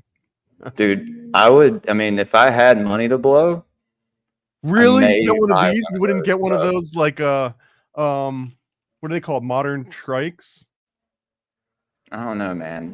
You know what I'm talking about? Yeah, these do. Come on, if you're gonna. Everyone has those though, dude. Who has one of those? At least do the Kenny Powers route and get yourself like a trike. Don't get one of these stupid. I mean, of course, I'd buy one of those too, but I just have both. Bad. Starting at $9,000. That's not bad at all. That's cheap. That's cheaper than a side by side. I've seen people spend more to look sillier. I'll say that for sure, dude. So okay, so this is I don't know how we even got down the path to the trike. Okay, it was because you brought up the wizard. What was it? Dope Throne. Electric Wizard. Dope Throne. Dope Throne. Okay. Yeah, which came out in 2000. So these guys are going crazy. They're setting fire to clown cars in the middle of the street. But they're also one of them's a female. Oh, what is it? The bass player's she's a chick. Either the bass or guitar player. She's a Rise Above Records. Chick, dude. Okay, and this is fairly new too, right? This is 2000. Yeah, they have some stuff that's a little older than this. Some Super shorter album. Their first one. Super Coven. They're self-titled. Wizards of Gore. I like the naming. They have a split with Orange Goblin called Chrononaut, and I love that. I love that name. Right, yeah, there you go. right there. That's the orange goblin. See, Chrononaut, nuclear guru. So there's that orange goblin song again, bro. So they got a 1997 vinyl. I'm just curious how much this was going for in Discogs. And I don't know if anyone here collects vinyl. Me. But usually Discogs is where I go to just see how much it's going for. Like I wouldn't actually get it from here most of the time. Yeah. Every once in a while. Okay, that's not so bad. Last sold February. For how much though? All right, I'm not playing this game. But yeah, okay, 10 to 60 bucks. Honestly, a brand new vinyl album is probably going to be around 20 plus at this point anyways, even for like a mainstream non-colorway. Yeah. Yeah, dude, that's a great little split that they did. I love that one. The songs I got it. Like, so there's a lot of debate over whether vinyl records sound as good as whatever high def HD rips. I think it's kind of a moot point because it's like a different experience for it. And out of all the types of musical genres, stoner rock works the best on vinyl. Like it fits hand in hand with kind of like the quality of the audio, but also forcing you to listen to it start to end. Like you're not going to get up and keep changing the track one to one, but a lot of these stoner albums, they actually do have a really nice building theme. Like they've got a thematic story that they tell that doesn't maybe exist in if you just went and got like the latest Taylor Swift album. Shots fired. Yeah, dude, for sure. And that's something that I was going to bring up is they do tell a story, and we will see that when we look at the Sleep album after this. Yeah, man, and it kind of comes full circle, and each album by the end of the album, it's like usually sometimes it's back to like the riff in the first song, or back to that kind of pace of how the album started. But yeah, man, this CD, there's a song called Weird Tales, Electric Frost, Golgotha, and Altar of Melektaus. And Melektaus is that peacock angel or peacock king that I was talking about earlier, that the Yazidi tribe worshipped as Tawusi Melek. And if you look at the sigil of this god, it is the same sigil that represents the Sumerian deity Ea or Enki, who's also associated with Neptune, Poseidon. I mean, there's tons of names. Yeah, it says here that the peacock angel is one of the 7 divine beings that also represents the 7 mysteries. And in ancient Sumerian, lore, see, there's Enki's sigil right there on the side of the peacock. That's the sigil of Enki. And he's got the 7 feathers behind him. Yep. And that represents the 7 original Anunnaki children. I'm pretty sure the children of Enlil and Enki. Before you even get to like Ishtar and Utu Shamash and down that line to Osiris even, and Set and Horus. This is cool. It's got the background story, and it says that in mythology, when Tawusi Melek, which I guess is what we're talking about here, descended to Earth, the 7 colors of the rainbow transformed into a 7-colored bird, the peacock, which flew around every part of the earth to bless it, and its last resting place was Lalish. Hence, in Yazidi mythology, the rainbow is linked to him. So, what is Lalish? So, was he a phoenix at first or something? I mean, you could. It says when he was descended to Earth, and he gets these 7 colors. The peacock, in a lot of different instances, is the same as a phoenix, but it's usually it's the same with the eagle, European alchemy, though. But if we're talking about Sumerian, I don't know if the Sumerian and the peacock is identical. I mean, a lot of people would say it's the same thing because it's convenient. Well, see, the eagle is more of in Lil's bloodline.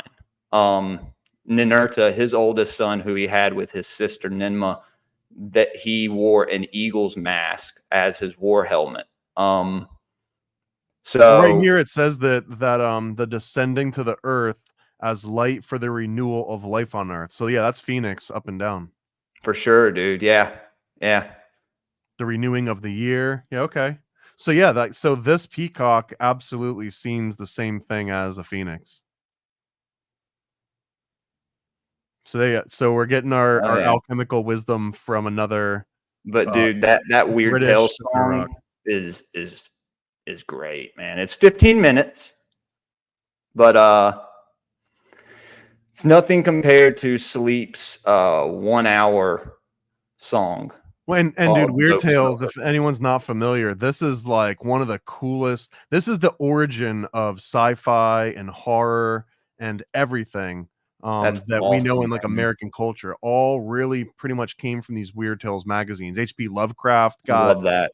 his start on all these, and this was before you had TV and movies, and maybe not before comic books, but this was before it was easy or even like a widely adopted skill that people were doing and Mainstream. Yeah, visualizing. for So sure, yeah. dude. And then this turned into like pulp fiction and pulp comics. And there's a lot of dovetailing where like the erotic version of this and the horror and the sci-fi all kind of got mixed together because all of them were looked down upon. It was like, don't read about aliens, don't read about demons, don't read about like these adult novels. So they would all end up in the same places for sale, or like the same publishing houses would adapt all that. And that's kind of where a lot of this like sex and drugs and violence and rock and roll like got its start, was because they were all kind of forced to be in like the same like detention room kind of. Yeah, dude. And I mean, Electric Wizard embodies that whole. I mean, they have an album called Legalize Drugs, Sex, and Murder, I think. So I mean, there That's you actually go. the current libertarian platform too. Oh man. But you know, the album name should explain itself. Dope Throne. Uh, I like which there's is the such a hills good. have eyes, and it's just a 47-second song after a Uh, freaking 11-minute it, song. it's an instrumental. Yeah. Okay. Yeah. Hills Have Eyes and Mind Transferal is also, that should be the last song on there. There's 9 songs on there. I don't know why but Oh, Mind so there's a Trans. there's a remastered version that has Okay, mind transferal. dude, Mind Transferal, it's literally like, it's a sample. I wish you could listen to it. It's a sample. I think it's something to do with Satanic Panic, like in the 80s, maybe. It's sampled from some like documentary or something. It's talking about 666 or something. What's up, Tomcat? What's interesting is in the previous one, Dope Throne was a 20-minute song, and in the remaster, it's only 10 minutes, and then you get mind transferal. So it sounded like they cut Dope Throne in half and then No, added see, mine, or did they just split Dope it? Throne went down to 14. I think you were looking at We Hate You, which We Hate You is very self-explanatory. They So right here, explain look, that they Dope hate Throne, it you. says it was 20 minutes and 48 seconds. And then in the remaster, Dope Throne is only 10 minutes. So they basically drop 10 minutes out of Dope Throne, according to this. My eyes were deceiving me, dude. But then they I was added looking at mind something else. transferal for I was looking at 15 Mind minutes. Transferal. I want to see if I can find the lyrics for this. They have a song called Magical Child, Here we go.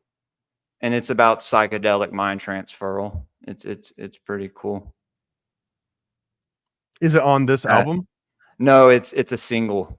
I think that they put out. But it's one of their older ones. So this is actually kind of cool. Mind transferal sounds like it's telling parents how to identify if their kid is into like satanic rock. Satanic 'Cause it worship. says, Yeah. how could this happen to my child? How would a parent be aware? And then it says the clues are there. The satanic symbol 666 written on your child's notebook. If they're into heavy metal, if they're associating with strange characters or drifting off to ceremonies. I feel like once you get to, oh, my kid is drifting off the ceremonies, like it's a little too far. Is he like just like easing out the door, like sneaking out after dinner, or is he like astral projecting, like, you know? I mean, this does sound like a natural evolution, right? It would start as you just do little doodles on your notebook. That's pretty innocuous. But then you're starting to listen to heavy metal music, at least in like Yeah, publicly. So now other people know that you're listening to this music that's going to send you to hell. And then you start associating with strange characters. That's where mom and dad need to step in, I think. for sure. Yeah, dude. The first metal I listened to, um, was probably like death metal, like super, like Obituary, Morbid Angel, um, Death. Like the band is called Death. They have an album named Why do you think they're all so negative? Leprosy. Uh, I don't know. Slayer was a very, but Slayer's thrash metal, but they were one of the first bands that I got into after like getting into classic rock and stuff as a kid when I started getting into metal. See, And how then come there can't be like a Slayer version, but all they do is sing like Manly Palmer Hall philosophy, and they don't talk that about would be like incredible, like dude. like a Cannibal Corpse meets philosophy. That's a good idea. All right, we're gonna note that one down. That's Right. another freebie. But what's funny to me is, dude, during this whole satanic panic thing, they were like trying to zoom in on bands like Kiss and Judas Priest. I'm like, are you fucking kidding me? There's a band called Merciful Fate over here talking about like sacrificing firstborns to, uh, Yeah, Satan but and shit, but honestly, they like, didn't have those pocketbooks, man. Like they wanted the groups that they could go after that were on like Interscope and Universal and right, like they wanted right. ASCAP groups. They didn't want someone that was just playing in churches. Well, and also I think the more that they would like degrade these bands that were more mainstream and really not putting any, well, I mean, maybe some hidden symbolism, but not the blatant symbolism that comes with black metal and death metal. And, um, maybe it was just to get people to look this way, and not look at all this real satanic music that's getting put out. I don't know if you've ever listened to Obituary or Morbid Angel. I'm not saying that they're like Satanists, but I'm just saying, man, I'll say it. They're Satanists to sound like it. no, I didn't say that. But if you listen to it, I mean, it's not the happiest music. I mean, you can go listen to Dying Fetus, and just by the name of that band, I mean, unfortunately, musically, they're fucking like great. Like they're incredibly talented musicians. So it's like, shit. This song's called Hail Mighty North Forest Trolls of Satan. But I want to listen to it, I want them to play my high school prom now, to be honest. Bro, yes.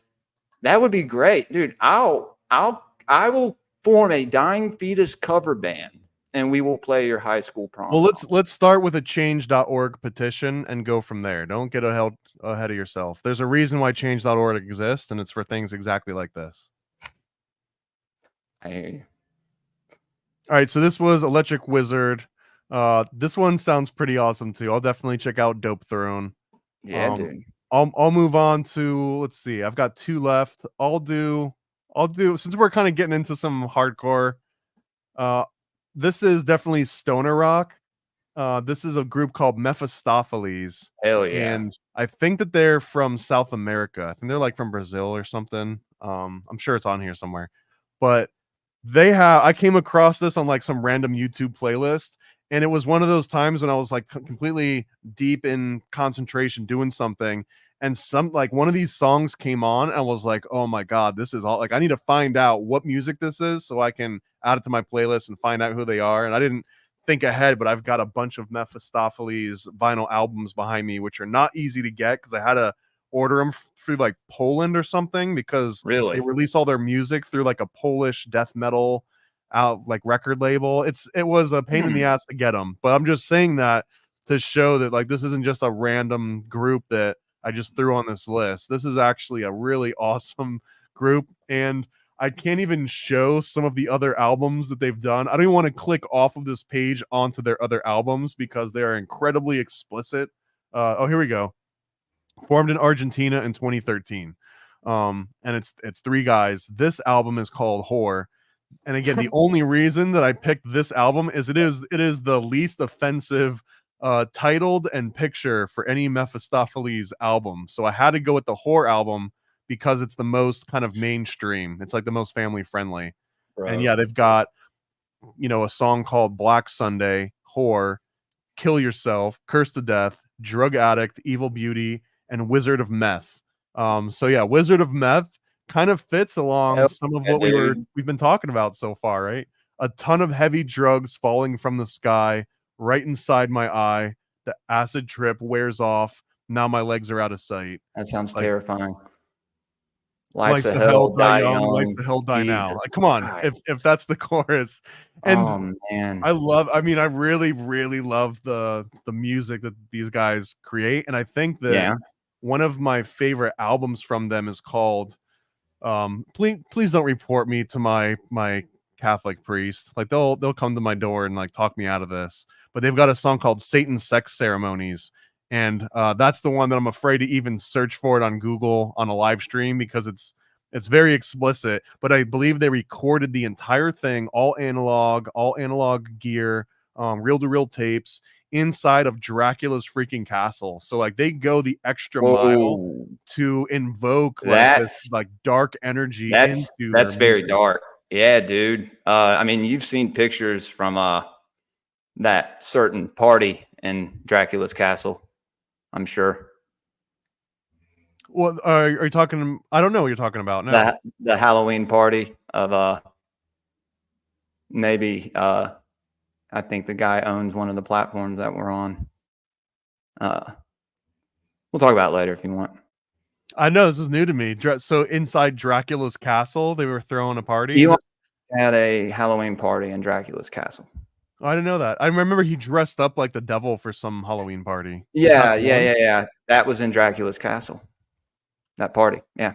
If he didn't have Mephistopheles playing at his party, he missed out, and now he has to throw another one. You failed. You failed at that one. Yeah, if you weren't bumping this, especially. So I don't know if I want to read too many of these lyrics out loud because I don't want to have to go back to confession and do a bunch of, rosaries and all that again.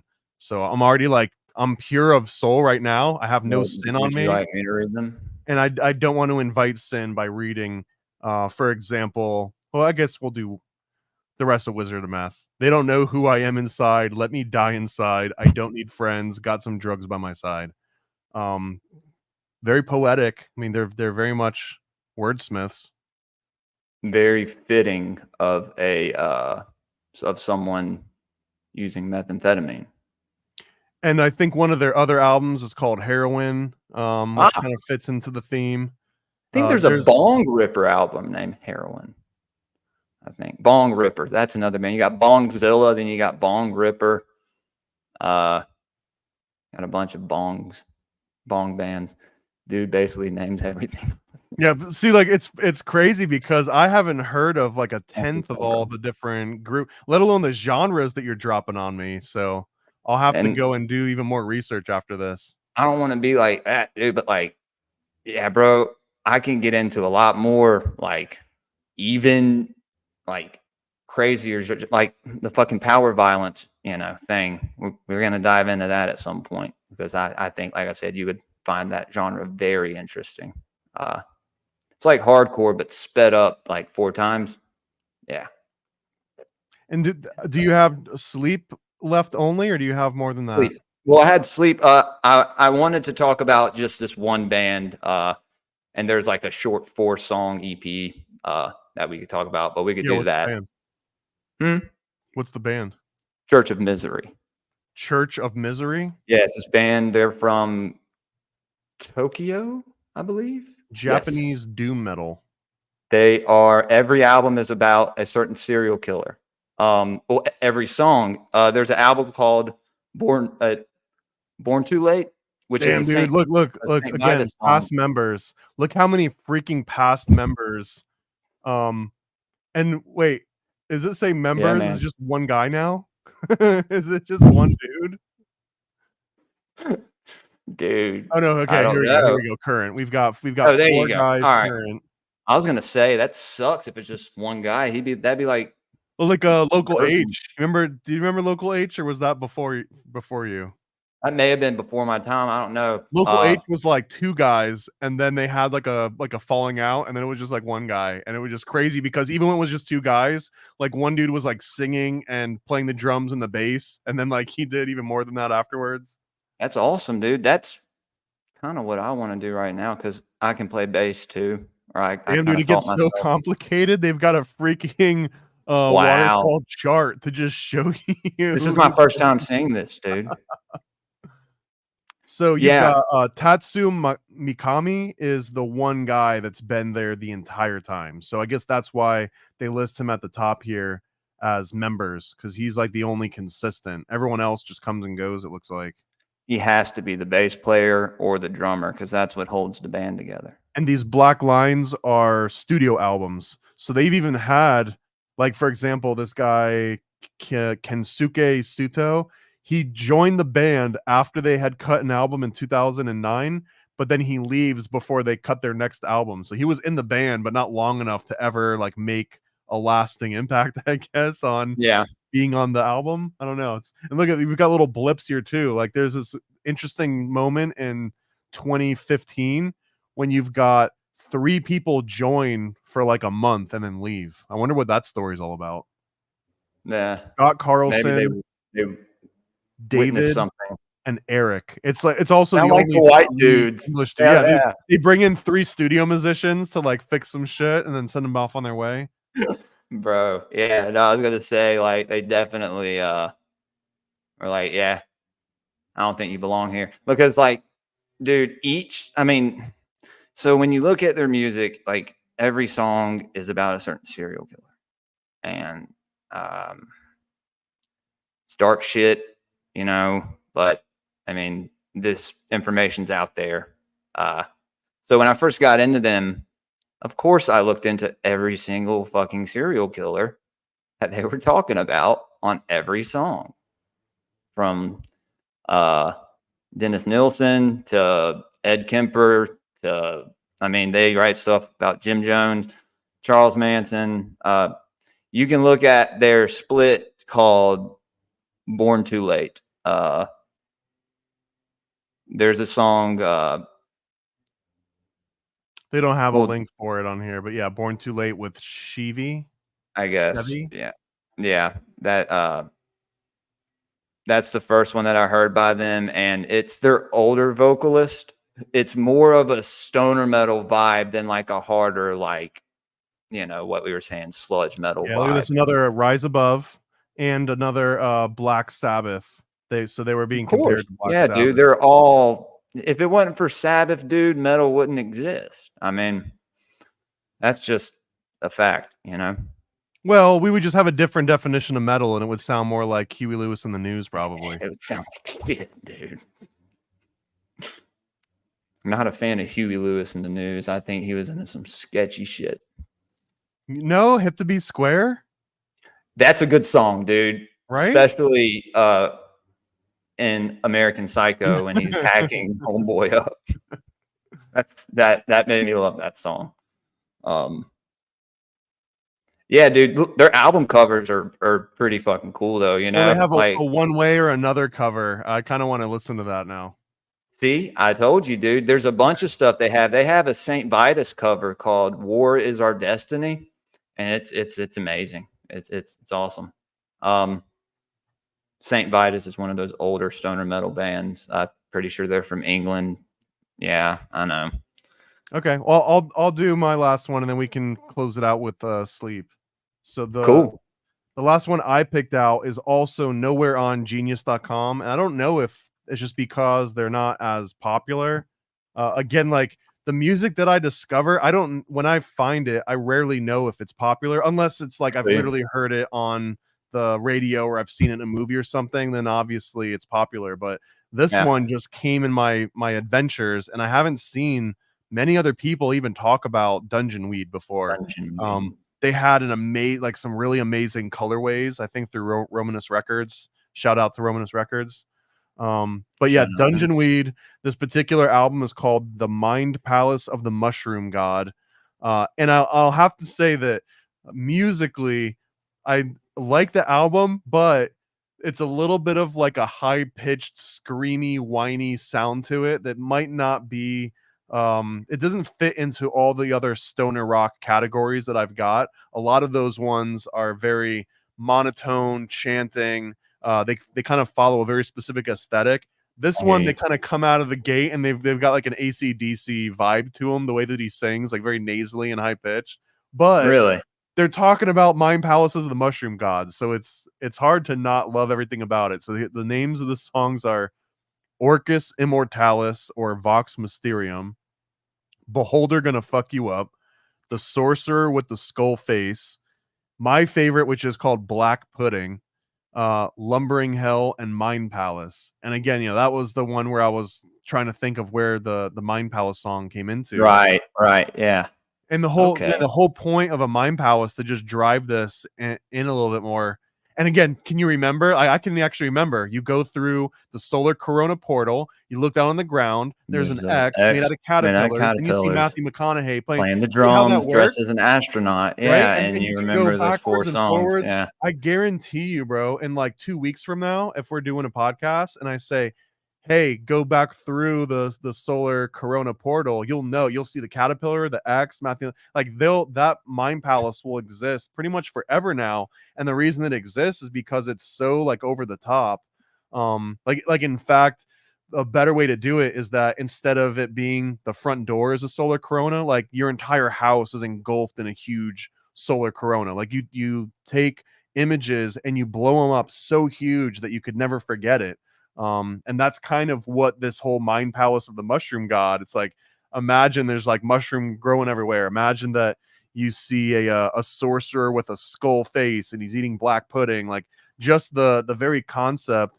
And this isn't just this album, like all the albums that we've mentioned so far, and this like very stark and vivid imagery. All these things are like every album in my mind is some kind of a memory palace.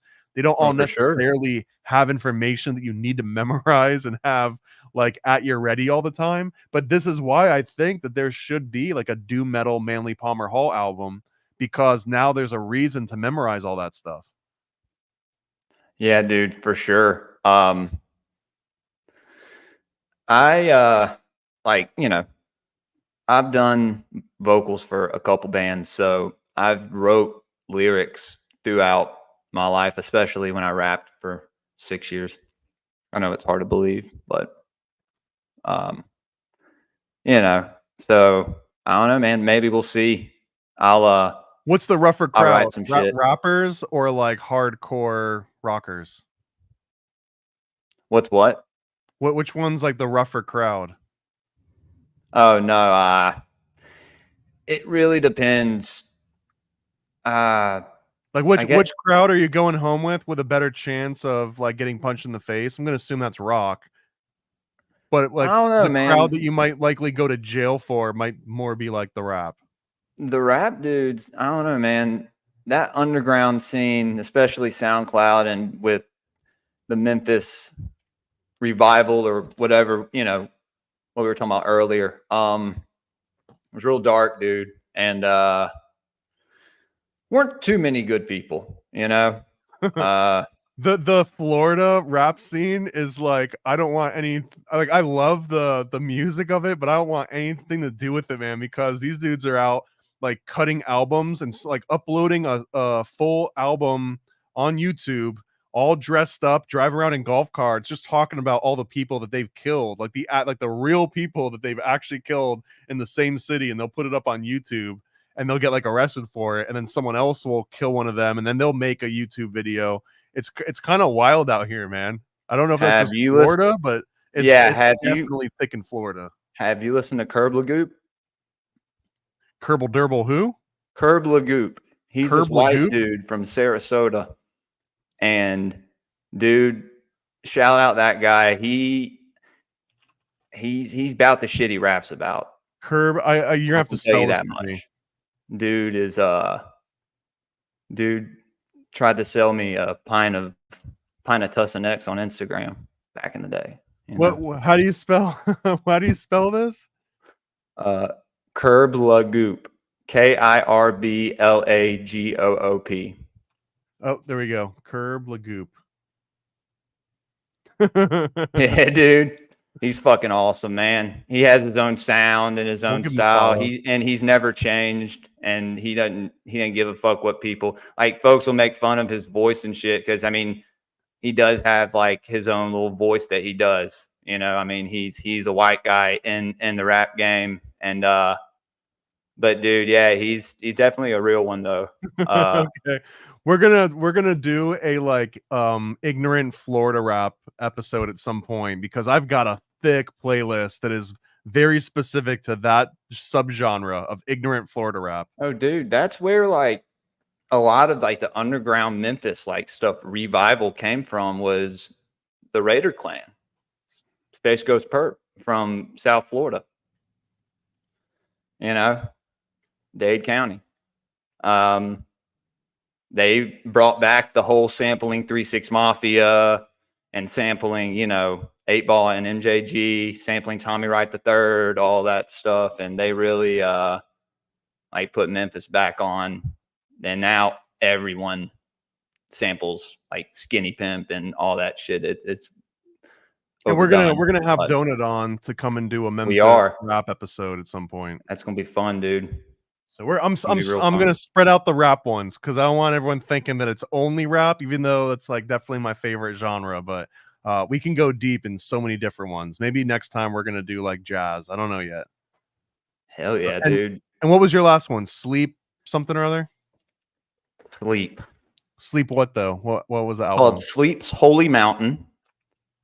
And this whole album is basically, I mean, you can base it off of the movie by Alejandro Jarkovsky or whatever his name is, called The Holy Mountain.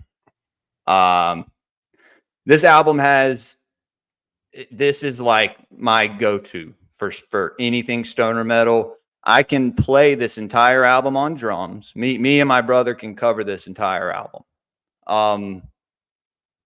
It's phenomenal. Matt Pike is one of my favorite musicians. He was in Soylent Green. The movie? No, the band.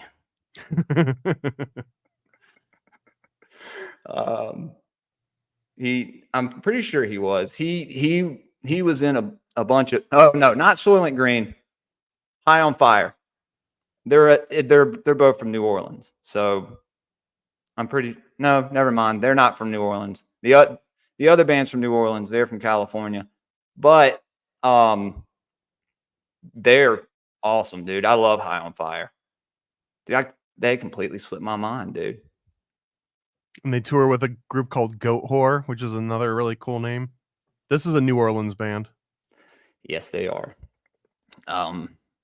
Yeah, they have a shirt that says Jesus is a C word on the back.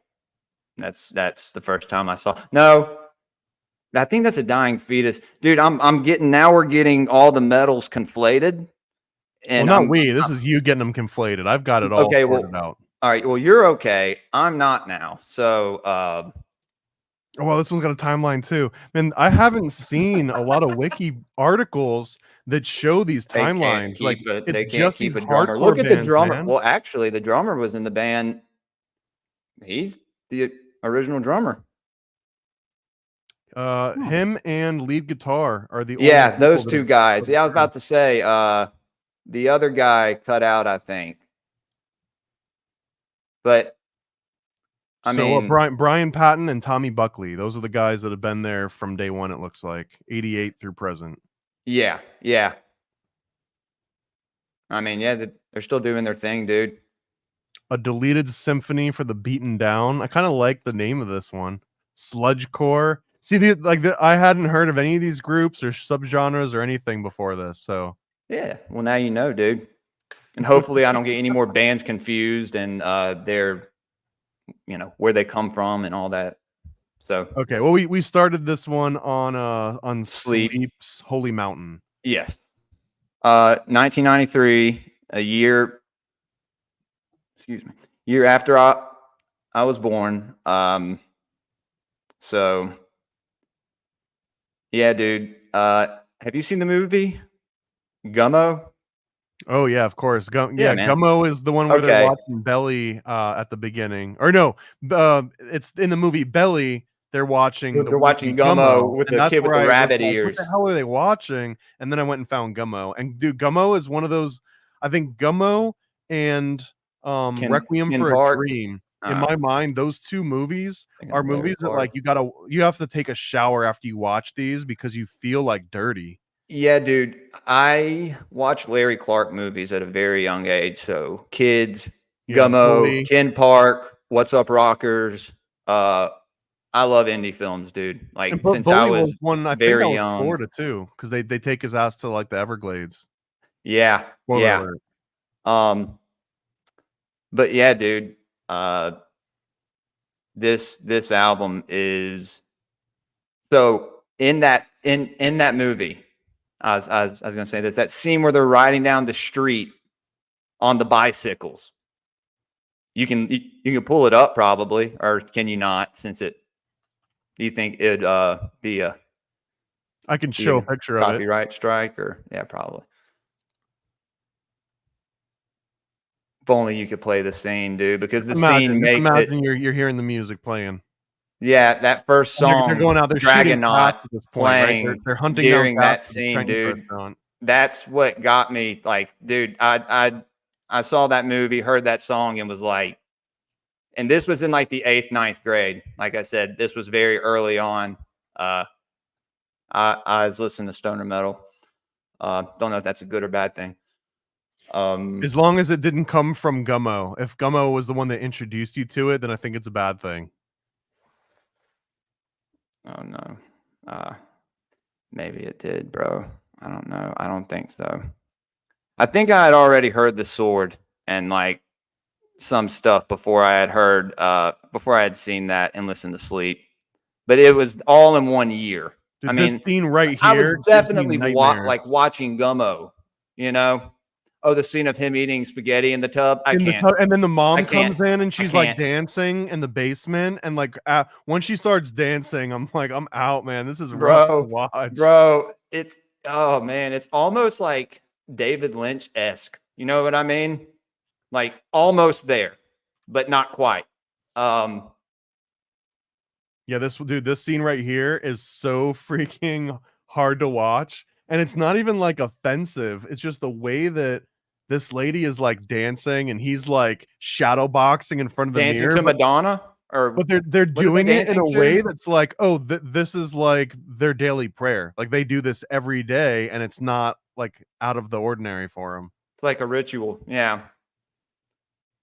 Yeah, man. That movie, we could do a whole episode on that movie, dude, and symbolism that comes from that movie.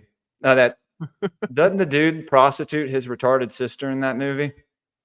Yeah. She's regarded. I'm sorry, dude. You have to remember, I don't do 15 of these a week like you, man. They hold her in high regard, is what we meant to say. That's why we don't stream live. Everybody forgive me, dude. I'm sorry. Well, you're streaming live to YouTube, so yeah, I don't care, dude. I stream Schizo News Network live to YouTube. So yeah, but I mean, if you keep doing that, you'll see like Nate does. Like the channel's just like, oh, it's gone now. It's gone. I know why. Yeah. Well, if that happens, it happens, man. And I'll make another one, or I'll fuck off somewhere else. Right on. I would say don't fuck off anywhere. No, I'm not going anywhere, dog. No, dude. Cheney made a good point that I'm going to keep repeating forever now, but it's like never leave the battlefield. And if that means you have to keep foreigning LLCs and shit accounts and alt accounts, just keep doing it and never leave the battlefield. For sure not, dude. Yeah. But this CD, this is one of the CDs that I was telling you about that kind of has a pattern to it that flows real good. And by the end of it, you're very very satisfied. You're like, I didn't waste any time. That was a great experience. You know. Reptile Master Sunbound Space Pod. This sounds like David Icke reptilian Yeah, shapeshifter dude. theory. Earth drenched in black under starless sky above, man on the mountain sets free the holy dove. Um, look onto the rays of the new stoner sunrise. Yeah, dude. And Sonic Titan, they have a song called Sonic Titan. Yeah, this is And what the note says. It's like a self-referential thing. oh, see, I didn't even see that, dude. It's on an album called Dope Smoker, and that album is 2 songs. One song is over an hour long. I think it's an hour and 11 minutes, 12 minutes, or you can probably see on there. And then they have a song called Sonic Titan. I think that one's 11 minutes long. Great CD. Y'all should go check it out if you have an hour to. I'm sure everyone does. Well, again, it's in the link below. If you look in the description, we've got a Spotify playlist that's got all the albums that we've talked about today, except for the Japanese serial killer dudes. But all the other albums Church of we talked Misery. about are all on Yeah. that list. Yeah, dude. But the second song is called the Druid, and you got I mean, I don't know if you've seen the Holy Mountain, have you? Oh yeah, absolutely. Yeah. Yeah, dude. I mean, as you read the lyrics to these songs, it definitely there you go. There you go. First time I saw that movie, I got real scared. I'm sure you can guess what state of mind I was in. Yeah, it freaked me out a little bit, man. Well, I mean, there's one scene in particular that's I so saw hard to Beyond. watch with the freaking the conquistador scene where they've got like iguanas fighting these frogs, and it's just like pure massacre. And I think that like that scene has been cited as one of the most horrific examples of like animal abuse just for the sake of Hollywood in a long time. But I think they didn't shoot it in the States, so they didn't have to kind of adhere to some of the same rules that you would expect to. Oh yeah, of course, dude. I mean,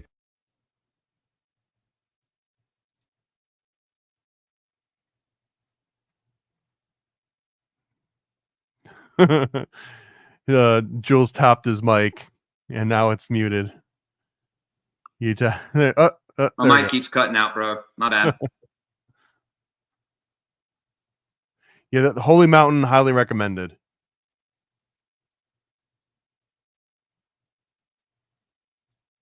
So, and this is a short song. This one called "The Druid." It's literally like not even 10 lines long. Far within the oaken tower exists one with evil power, magic channeler of earth frustration. The druid sleeps in meditation. I guess, how long is this song? 5 minutes. So I guess they just sing this over and over again, or they sing it really slow. I'm having technical difficulties. Hold I on. can hear you. You're fine. And when you brought up Sleep too, I didn't even know Sleep was a metal band. There's also a rapper named Sleep that was in Old Dominion, I think. I think that's the name of it. Yeah, Old Dominion. Can you hear me? Yeah, I can hear you. All right. Sorry, man. So, and yeah, good choice because Sleep is not a UK band, so you didn't pick all British stoner metal. We got a couple Americans in there. I appreciate it, dude. Yeah, no, I told you I didn't sell out completely. Sorry, man. My mic is acting up on me today. I don't know what's wrong with it. Of course, it would choose today to be a bitch, but that's right. We're wrapping up. We got to all 10 of the albums, and then some. We even did a couple bonus albums. yeah, bro. But yeah, that first song, Dragonaut, man, those lyrics. I mean, yeah, dude. I mean, The reptile pushes itself out into space. I mean, maybe they're talking about dragons, or maybe they're as a talking about teenage kid, reptilians. yeah, that shit's awesome, dude. You know, you read lyrics like that, you're like, oh wow, take me there. I want to go there. You know, how much acid do I have to take to go there? So we'll start wrapping this up. Tell people Yeah, where man. they can find you. What the hell are you about when you're not summoning demons by listening to this Oh, horrible Jesus. music? When I'm not doing that, I am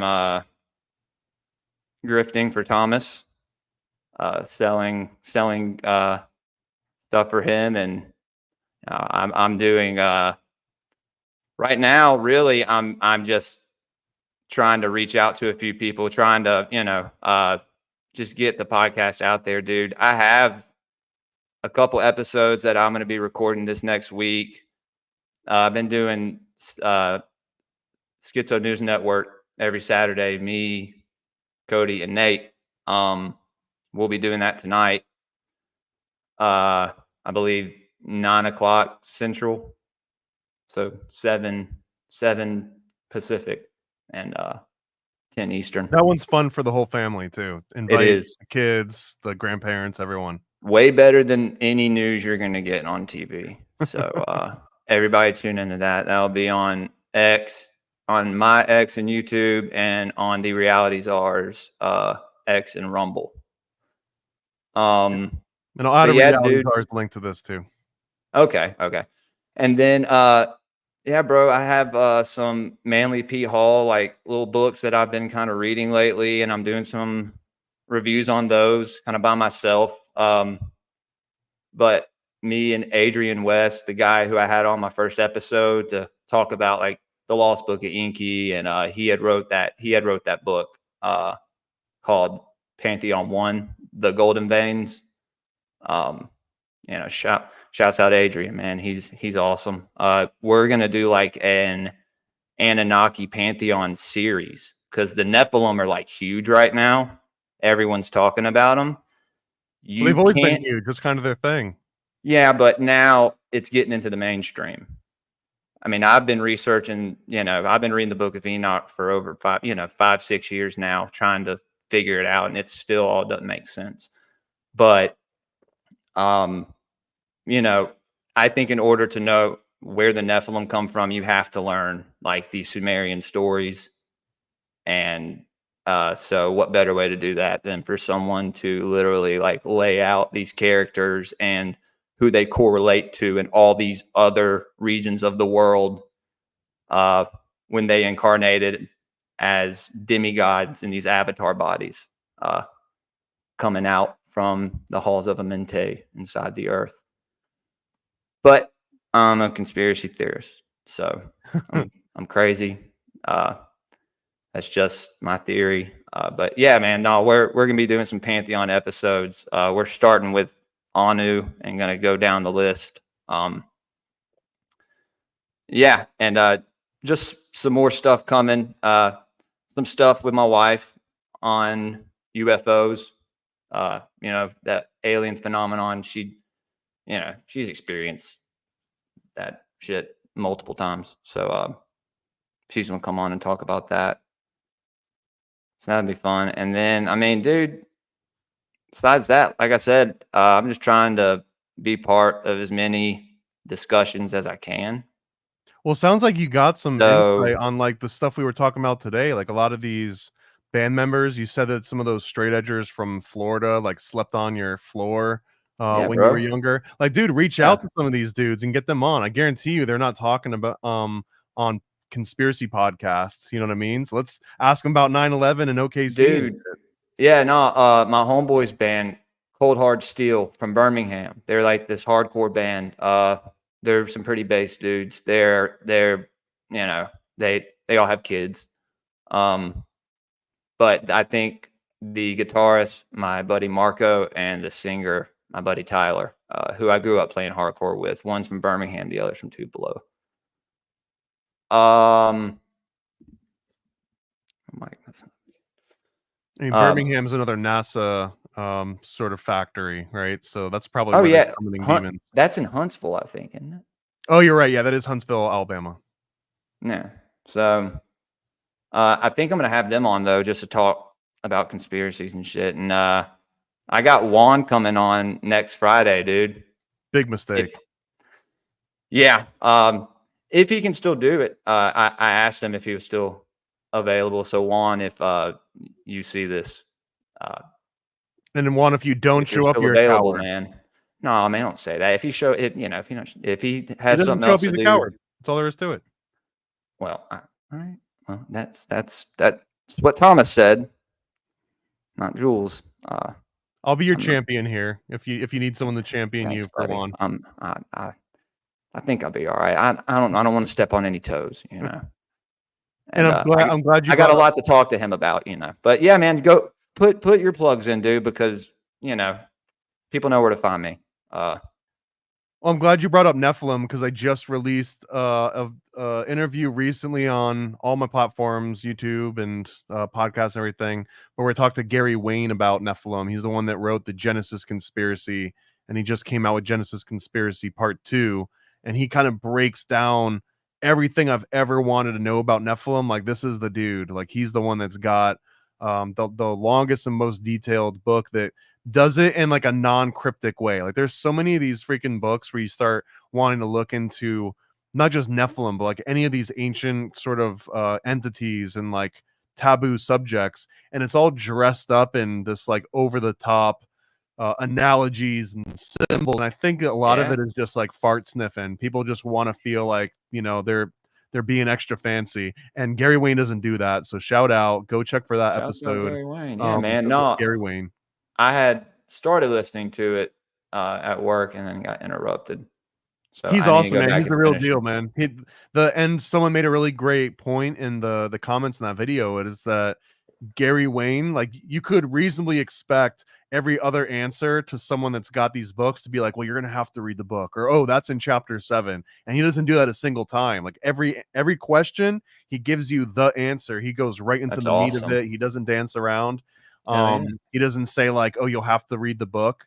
And I think that makes people want to read the book even more, because it's like, damn, if this dude's dropping nonstop knowledge here on like a live podcast, I wonder what the hell's in the book. So yeah, shout out to Gary Wayne. Thanks for coming on. I'll also be uploading an interview with David Icke pretty soon. We're waiting for, I think he already posted it. That so too. I think I'm allowed to post it now. That was a huge bucket list. Man. I'll say, to lead us out here, I'm starting a new idea. I'm going to start giving all my Patreons shout outs in the credits. And it's going to start like real simple first. We're just going to scroll your names in the credits. And if you don't want your name in here, let me know. I'll take it out. But hopefully everyone likes having their names in here. And then maybe this will start to escalate into like making custom songs where like the custom song shouts out whatever your name is. So anyways, I'll do my first ever credit roll. Thank you to the Patreons, and hopefully sort of inspire more people to help fund what we got going on here. It's not just podcasts. The podcasting is the grifting arm of Paranoid American. It only exists to grift and to push you all the products. The real stuff we do are comic books, games, art, music, stickers, merch, all at paranoidamerican.com. Jules knows how sick it is. He's got damn near everything in the catalog. Shout out to Jules. Yeah, man. Shout out to you, dude. You've man, you've really helped me along starting this podcast, and man, I'll always tell you thank you, as you know. And I guess a final shout out to Nate from Reality Czars. He's also shout out my buddy Nate, man. And dude, Nate helped me get on my legs too. Nate let me use Reality Czars as my training wheels, and it was really invaluable because it's the one show that I can go on and we can talk about. You could say literally anything you want.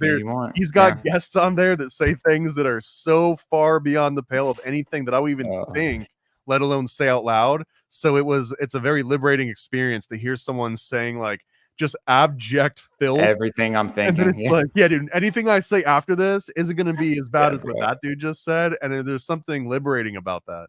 Yeah, man. And Nate's a great guy, dude. He's so fucking funny, dude. That's why I love doing Schizo News Network with him, dude, is because he brings some of the most craziest shit on there. And what time is that again?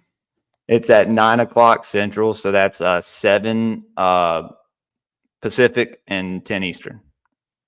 All right, y'all. So tune into Schizo News Network with Jules and Nate and the rest of the crew, and I'll leave us with our new credit screen. So thanks again for all the Patreons. Appreciate y'all.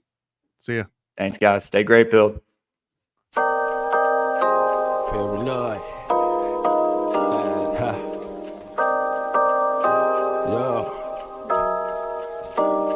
scribble my life away, driven to write the page. Will it enlighten your brain? Give you the flight, my plane, paper the highs ablaze. Somewhat of an amazing feel when it's real to real. You will engage it. Your favorite, of course, the Lord of an arrangement. I gave you the proper results to hit the pavement. If they get emotional, hate maybe your language, a game, how they playing it well without Lakers. Evade them, whatever the cost, they are the shapeshift. Snakes get decapitated, met is the apex.